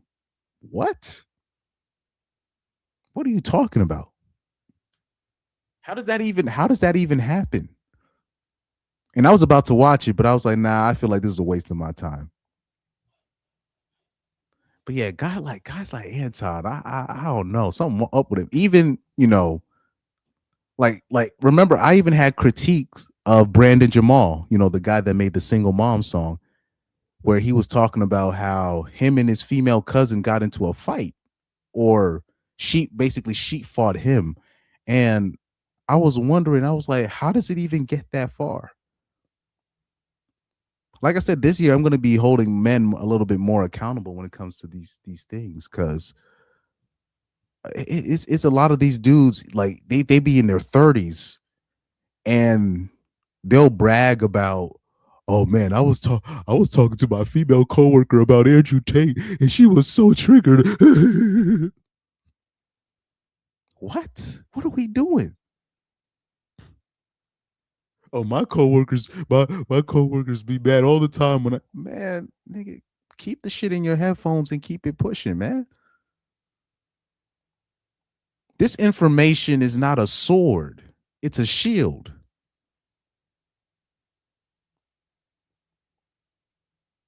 Shout out to Coach Greg Adams for that quote. This is a shield, not a sword, man.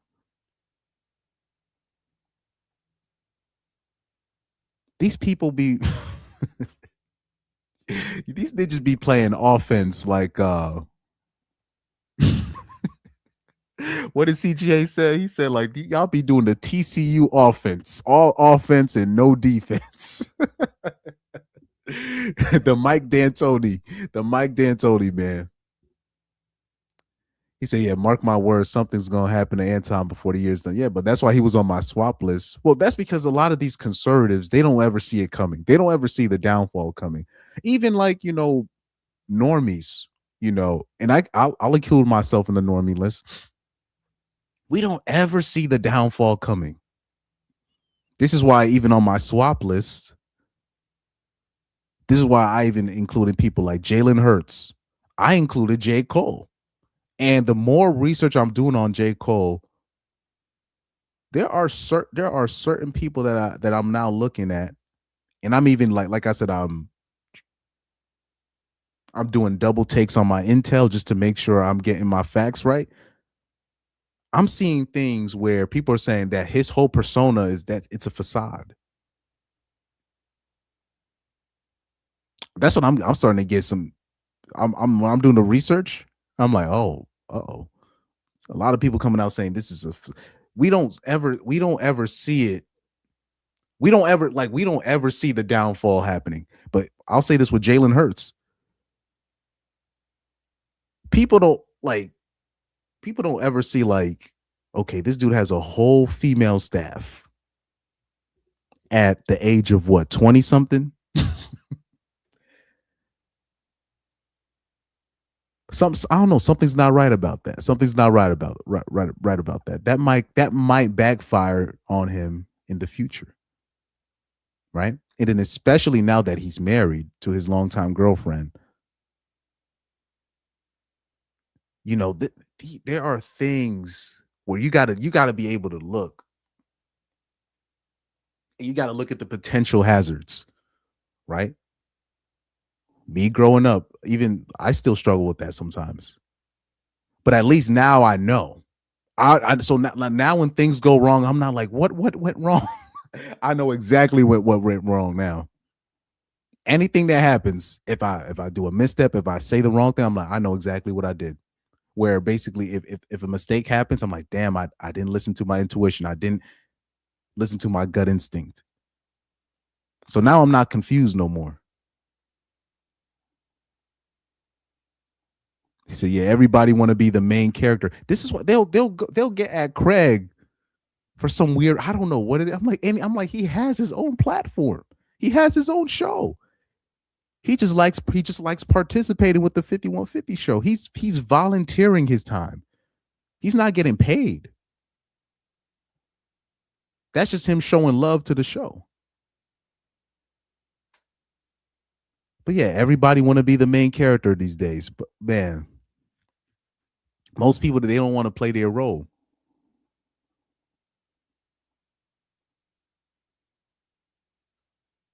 The reason why there's a lot of teams, look, you cannot win a championship.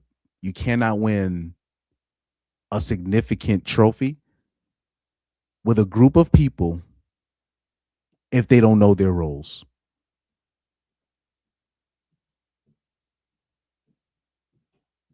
But there's a lot of people, they just can't accept, okay, this is my role here. This is what I do. Okay, I was the man last year, but now we just bought in another player. I got to play a different role. But, you know, guys like Anton, they've never been part of a team. They don't understand how team building works. They don't understand when you got people that just show up, like people just showing up for you. Just because people just showing up for you, just because they don't understand what that's like. But yeah, there's a reason why Anton, he's on my swap list. A lot of those conservatives, they have the same downfall, you know, or self-proclaimed, you know. They think they know better than the average normie. They think they're more based or whatever. I don't even like using that term because of what it really means, but they think they know better than the average. They think they know more than liberals, right? The average conservative. This is what always gets them caught up, especially when it comes to relationships. The conservatives tend to be they get thrown a little bit off guard. You know, no disrespect. He said it's a sword because they finally feel like they found their tribe. Yeah, I know. And mind you, look, when I was 18, 19 years old, right? And I finally was watching Corey Holcomb for the first time. And I used to even talk about, like, with my coworkers, not to the girls, mind you. I used to be, anytime it was like just a bunch of guys, I would basically wait till the girls left. I'd be like, oh yeah, man, I watched the Corey Holcomb show, blah, blah, blah. This is what he said. This is the joke that he said, blah, blah, blah. I used to be like, I used to be stupid like that. Right? And I try to tell dudes, don't do that. Don't do that. It took me until 2019 to realize, oh shit, I was not supposed to do that. I was like, what? Yeah, I was 20 years old when I finally realized I can't be doing that.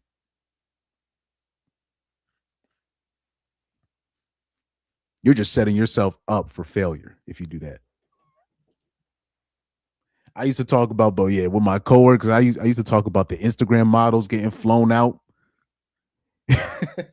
Because once you start getting into some information, you feel like you got to tell everybody and all this stuff. But, you know, but I'm talking about these guys are in their 30s. These guys are in their 30s doing this. And now, but to the extent that you're telling this, You're trying to talk about politics with your female family members, with your family members in general. That's I don't think that's a good idea. Just my opinion. That's not a good idea.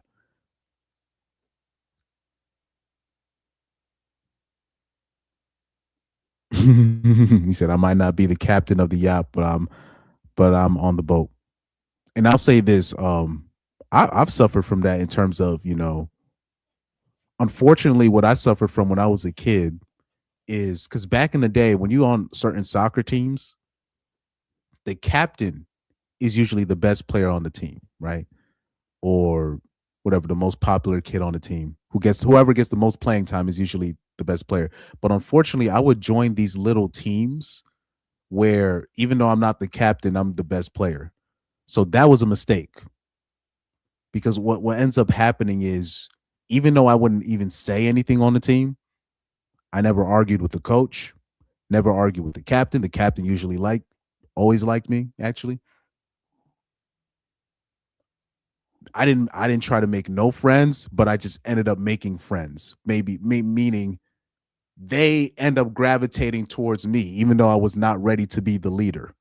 So that's unfortunately what happened to me when I was a kid. So they weren't hating on me. That's not what it is. But it's a bit awkward, where basically you're the best player on the team and you don't want to say nothing. I was literally like KD. I just wanted a ball.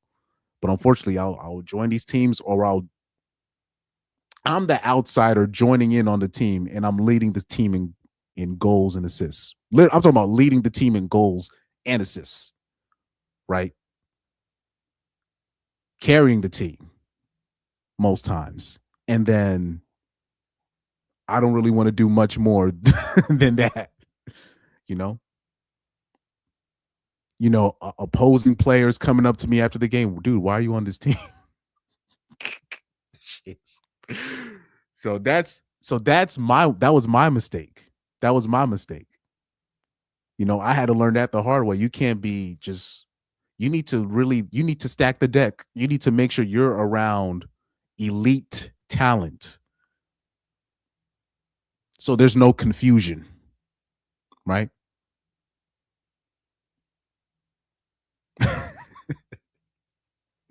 That shit used to be awkward as well, especially unfortunately where I was coming in to these teams and I'm the new person coming in and I'm already the best player. That's usually not a good place to be. Because I thought life was going to be like a movie for me. I could just come in these teams and I'll be all right. Yeah, the productivity was there, but it's awkward. Because I don't want to hang out with none of these people. And I'm not saying they don't mean nothing to me, but I'm cool. I'm cooling on y'all. And that shit is, mind you, that shit is awkward where you got I'm talking about opposing players literally coming up to you in the line when they're shaking hands, and they're literally telling you in front of everybody, why are you on this team? Right? So I try to switch it. I remember I tried to switch it up I can't tell you what year it was. I tried to switch it up.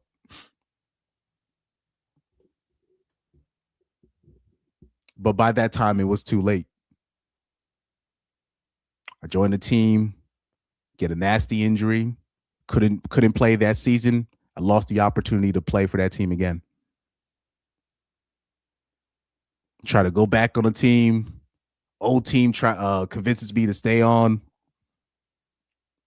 I still had a decent solid year, but that was the one time I tried to stack the deck, right? But the way I grew up, I just grew up like, look, you should want to, if you're on a team, you need to be leading your team by your actions, and you shouldn't really be looking to stack the deck. Because basically, all the great players that I played with, particularly when I was 12 or 13 years old, I was on a stacked team when I was 12, 11, 10, 13 years old. I was the novice. I didn't even really know how to play soccer like that. And it was basically right after 6th grade. That's when I finally ventured off, right? So I thought I was just supposed to just venture off, find my own team, be the leader, blah, blah, blah, blah, blah.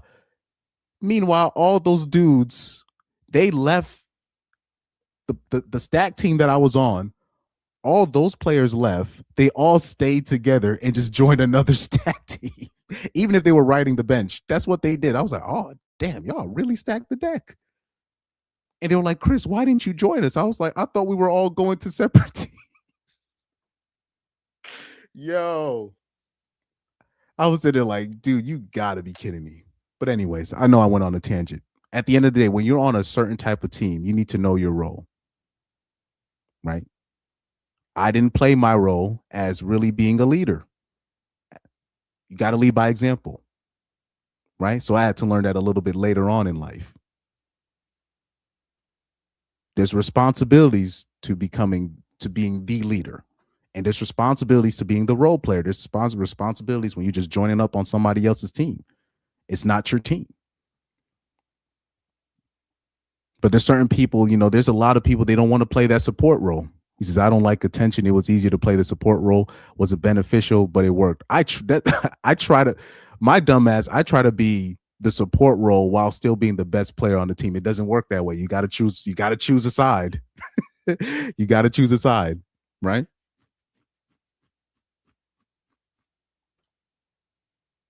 But there's a lot of grown men. They still don't understand this. Even like, how about this? I'll play like pickup from time to time, and you'll have these old dudes. Some of these old dudes, they'll have a young player on the team. I'm not talking about myself. I'm talking about like they'll have a young player on the team that has the legs to run, and they will still get in the dude's way and try to dribble. And I'm like, bro, you like 30-something years old. Your legs ain't work. Like, pass and move. Let him carry the work. I'm not talking about myself. I'm talking about what I observe from seeing other people. It'll be a dude shining, and they will just refuse to give him credit because he'll be, I remember one time I was playing a pickup game with some adults. A dad came in with his son, right? So he's smart. What he does is he'll sign up his 13-year-old son and have them play with adults. Right? That's what he does. So he found this pickup and he's just sitting there just observing. And he was playing so well. You know what people were doing? They was hating the whole time. He was only doing the dribbling. They were letting him dribble. No, he was crossing y'all up. And he's one of the best players I ever played with in pickup. I love the way he was playing. I was like, I literally told the dad, I was like, is this your son? And blah, blah. He said, yeah, this is my son. I was like, you're doing a good job, sir. But I'm like, I just felt like I had to do that just off GP, but people just be hating. They just like, what? Just give props. Just give props. It's a random pickup game on a Sunday. These dudes don't want to play. They don't like let him shine. Let him show what he can do. He was putting in that work, but some people, they just don't, they just don't want to. Everybody wants to be the star, right?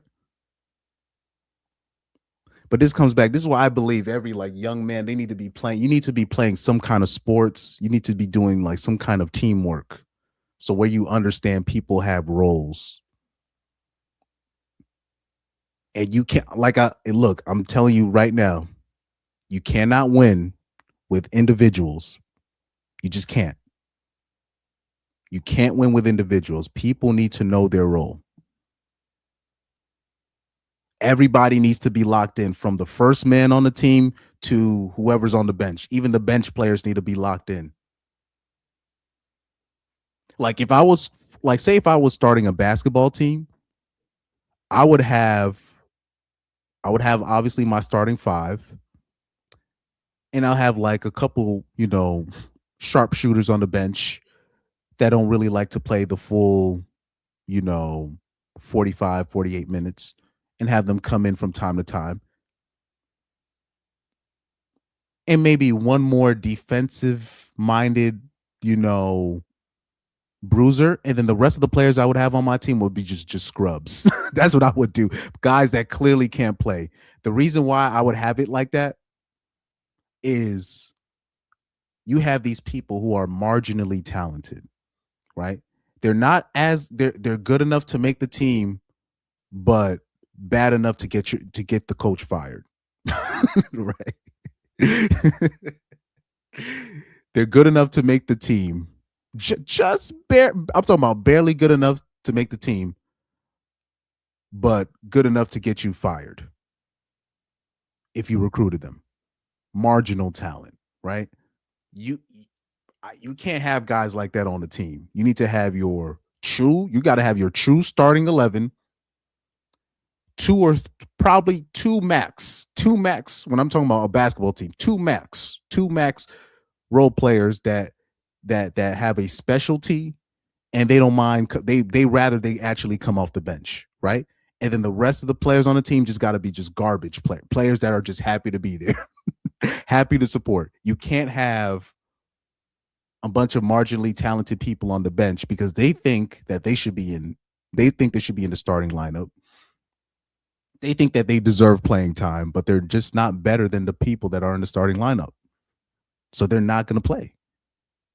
But in their mind, because they're marginally talented, they think they can dribble a little bit. They're good at basketball at recess, but not in the actual game, right? Those kind of marginally talented people. People love playing basketball with me because I was not a basketball player at all. This is what I would do. Anytime I joined a team, I would just play defense.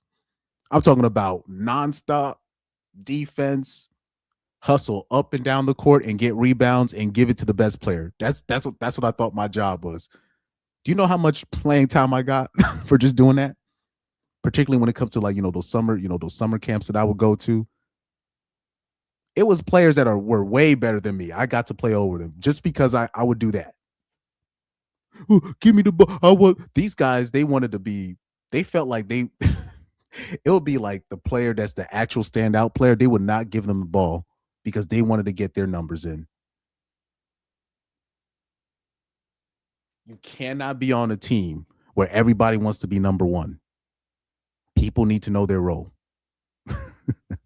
Anyways.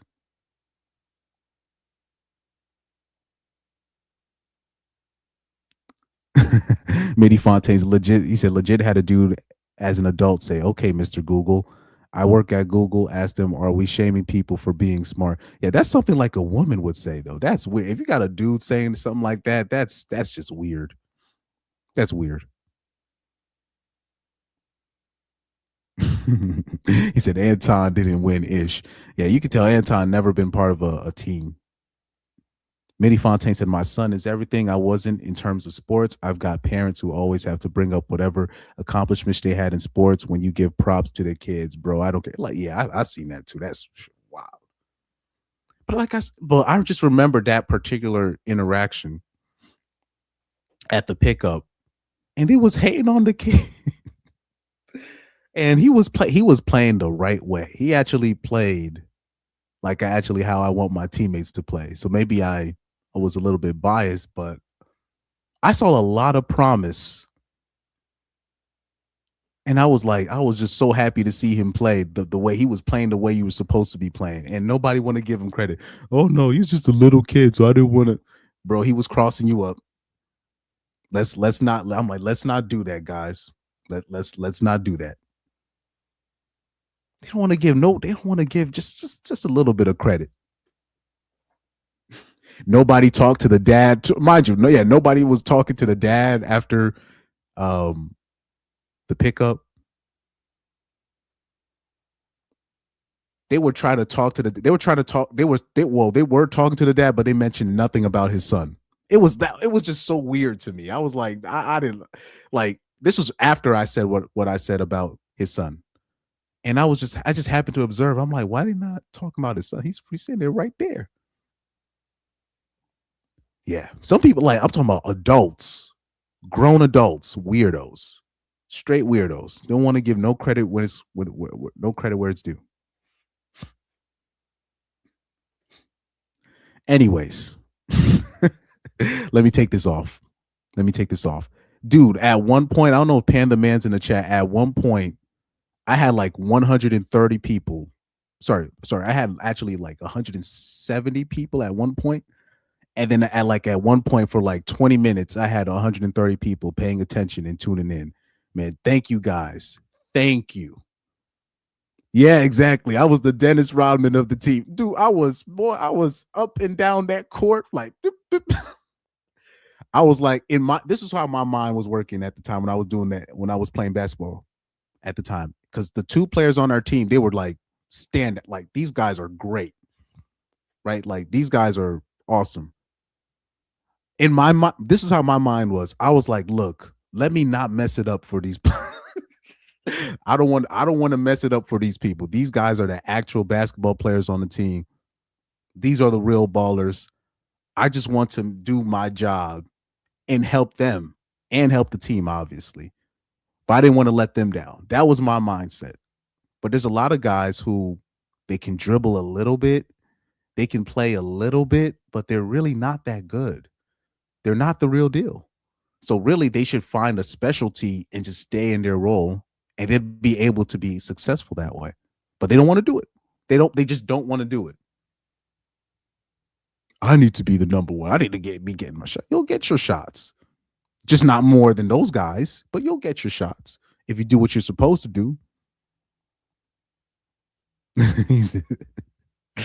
But like I said, yeah, they say, yeah, Rodman has rings, and he was well requested because he knew his role. There's a lot of people out there, they don't know, you know. Imagine, I only stopped playing basketball. And mind you, like, even like when I did the summer camp, I would have my own team and all that.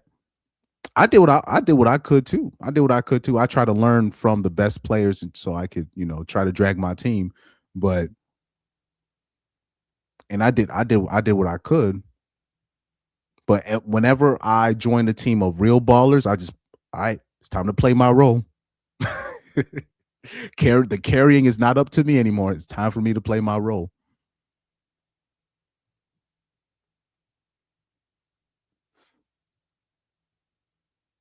But yeah, some people, they just don't want to give up the ghost. I'm talking about, like, I've been in situations where it's clear. I'm talking about playing soccer now. It's clear that I'm the best player on here. Just give me the ball. You'll be fine. Right? Leading in goals, assists, all of that. And people will still hesitate to give me the ball. The only time that doesn't happen is if I'm like playing with like a bunch of like, it depends. Like if I'm playing with a bunch of other black players for some weird reason, that's never a problem. for some weird reason, you know.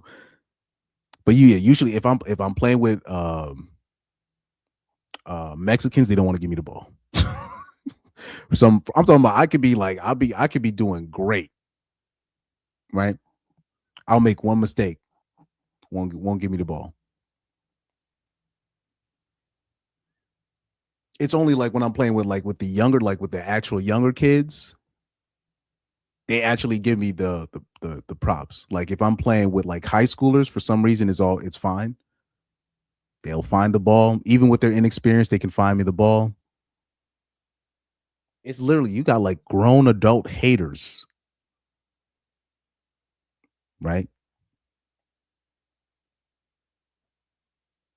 These dudes will, like, even in co-ed, bro, these dudes will, when it comes to recruiting bitches, right?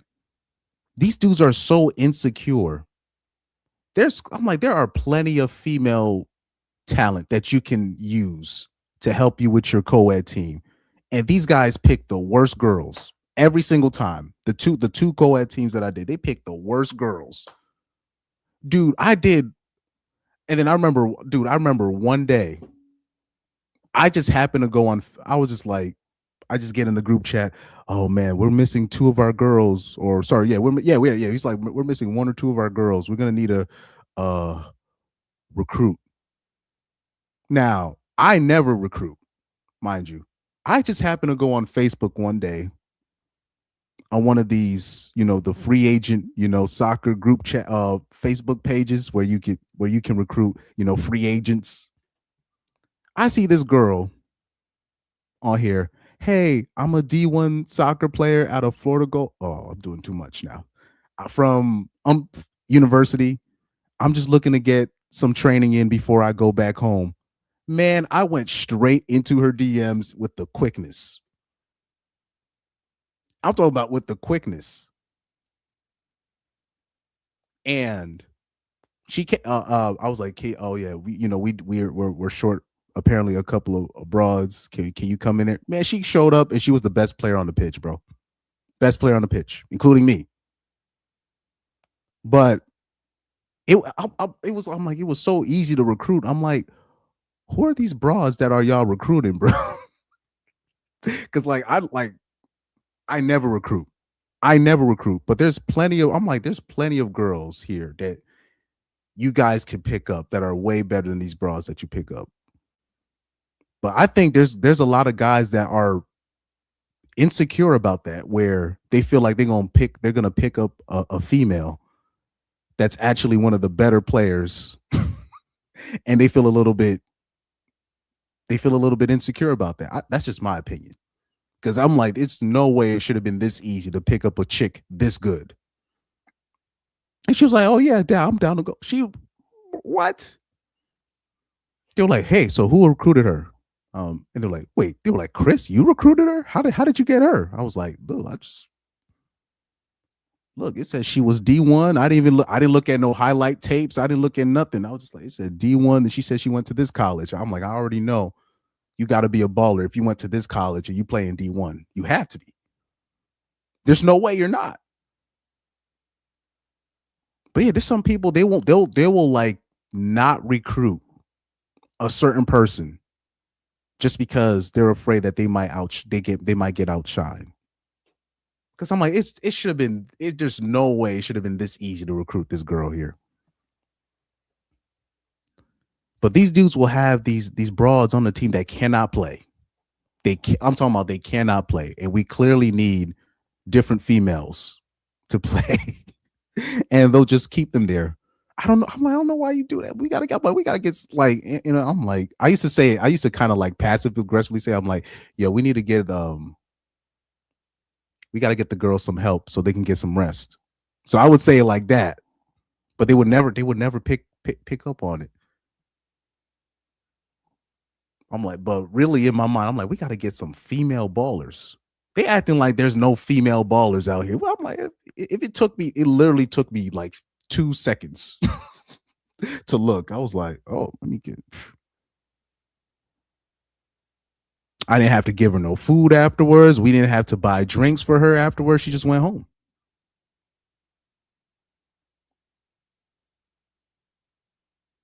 Yeah, there's a lot of people like that, man. Dude, I'm not. Look, if I'm gonna do a co-ed team, I'm gonna stack it with some ballers, and I'm definitely gonna make sure the women on the team are ballers, because when you're doing co-ed, you need to have 3 female players on the pitch at all times, most times. So I would make sure the women first are straight, and then I can find the dudes the ballers that I need.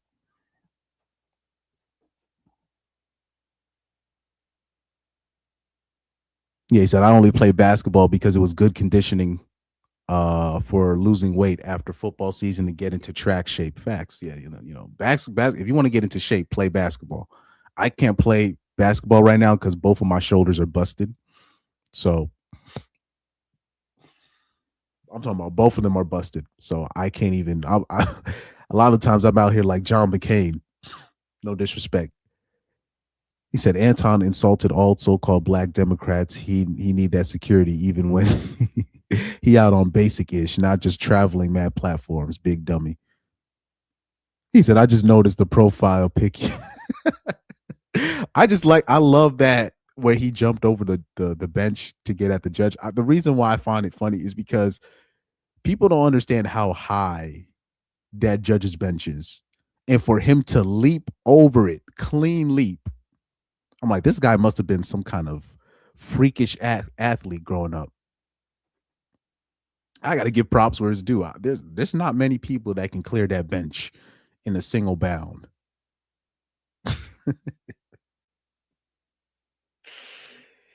Oh man, I felt so bad. They had all them charges put on him right afterwards. I'm like, bro, you never leaving jail now. But I was just so impressed with that leap. But anyways, I'll probably speak on. There might be one more Anton Daniels related subject I'll have to speak on, but I doubt it. Oh, yo, guys, look at this. Look at this. I'm going to have to review this. I don't know. Hold on, guys. Look at this. Look at this. Because remember that same night that the Anton Daniels fiasco on the Corey Holcomb show happened, that same night, Club Shay Shay announced that he did a podcast with Ryan Davis. So take a look at this. You guys gotta look at this. You guys gotta look at this. Look what I just saw. Let me zoom in. Corey Holcomb beef with Ryan Davis, Club Shay Shay. Yo. Yo. I knew it. You can't even be mad when Corey Holcomb says I'm the most talked about person on Club Shay Shay. And at the end of the day, I remember Club Shay Shay. Sorry, I remember Shannon Sharp. I said, look, this is one comedian that people want to bring up. And I don't want him up here because I don't find him funny anyways. I was like, is he talking about Corey Holcomb? And literally every other comic that goes on there, Corey Holcomb somehow comes up. Every single comic that goes on there, somehow Corey Holcomb, Snack King's name tends to get conjured. I might have to do a video reacting to this. I don't know if I'm going to do a live stream reacting to this, but I definitely got to cover this. Ryan Davis, Corey Holcomb beef with Ryan Davis. First of all, he had you back on the show, bro.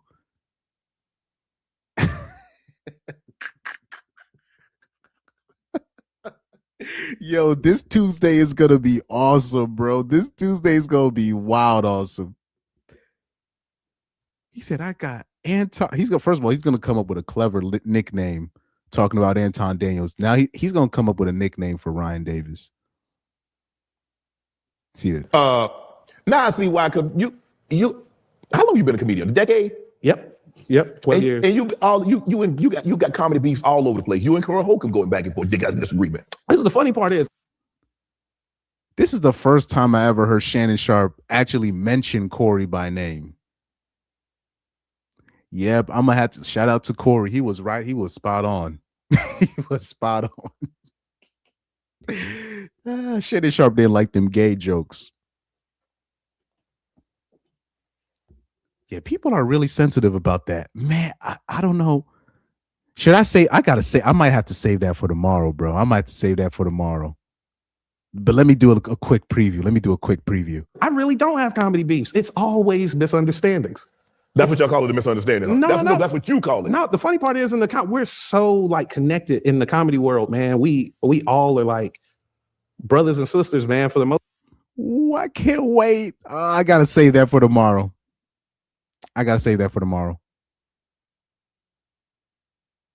Oh man, that's gonna be oh man. Somebody said Corey Holcomb on Club Shay Shay is gonna do numbers. Oh yeah, that's what he's doing too. Yeah, he's seeing all the traction between Corey versus Anton is getting, and then he put up a clip of Corey and Ryan beef. Yeah, so the people on Shannon Sharp's team, they were like, "Yeah, let me put this up right now while Corey Holcomb's name is getting some traction."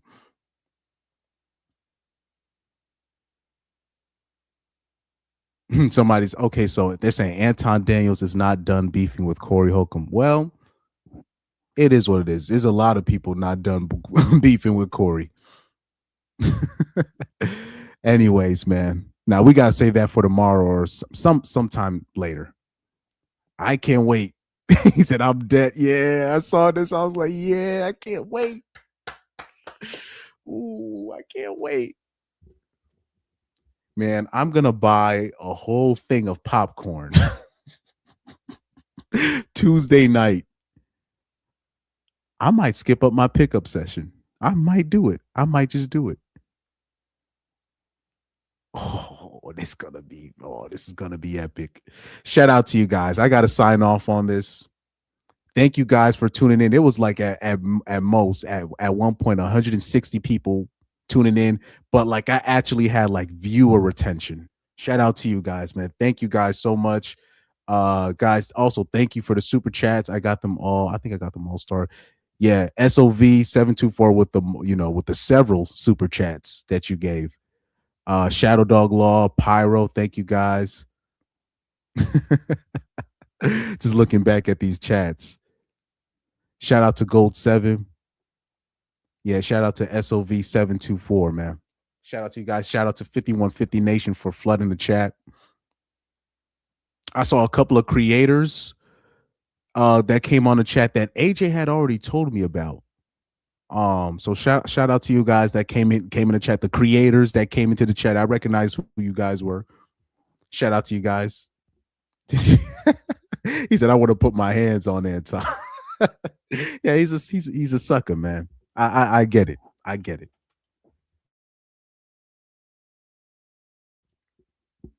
Oh yeah, and I hope the ladies see this too, because ladies be thinking that we picking on them, but really at the end of the day, I want to put my hands on that nigga too. Like for real. I really feel like the urge that I just need to just slap him. You know what I mean? I like you. You know, but it is what it is, man. Shout out to you guys, man. Thank you guys for tuning in. I don't know what my outro video is gonna be. Yeah, I went 2 hours overtime. I didn't know that was gonna happen. I'm gonna end it off with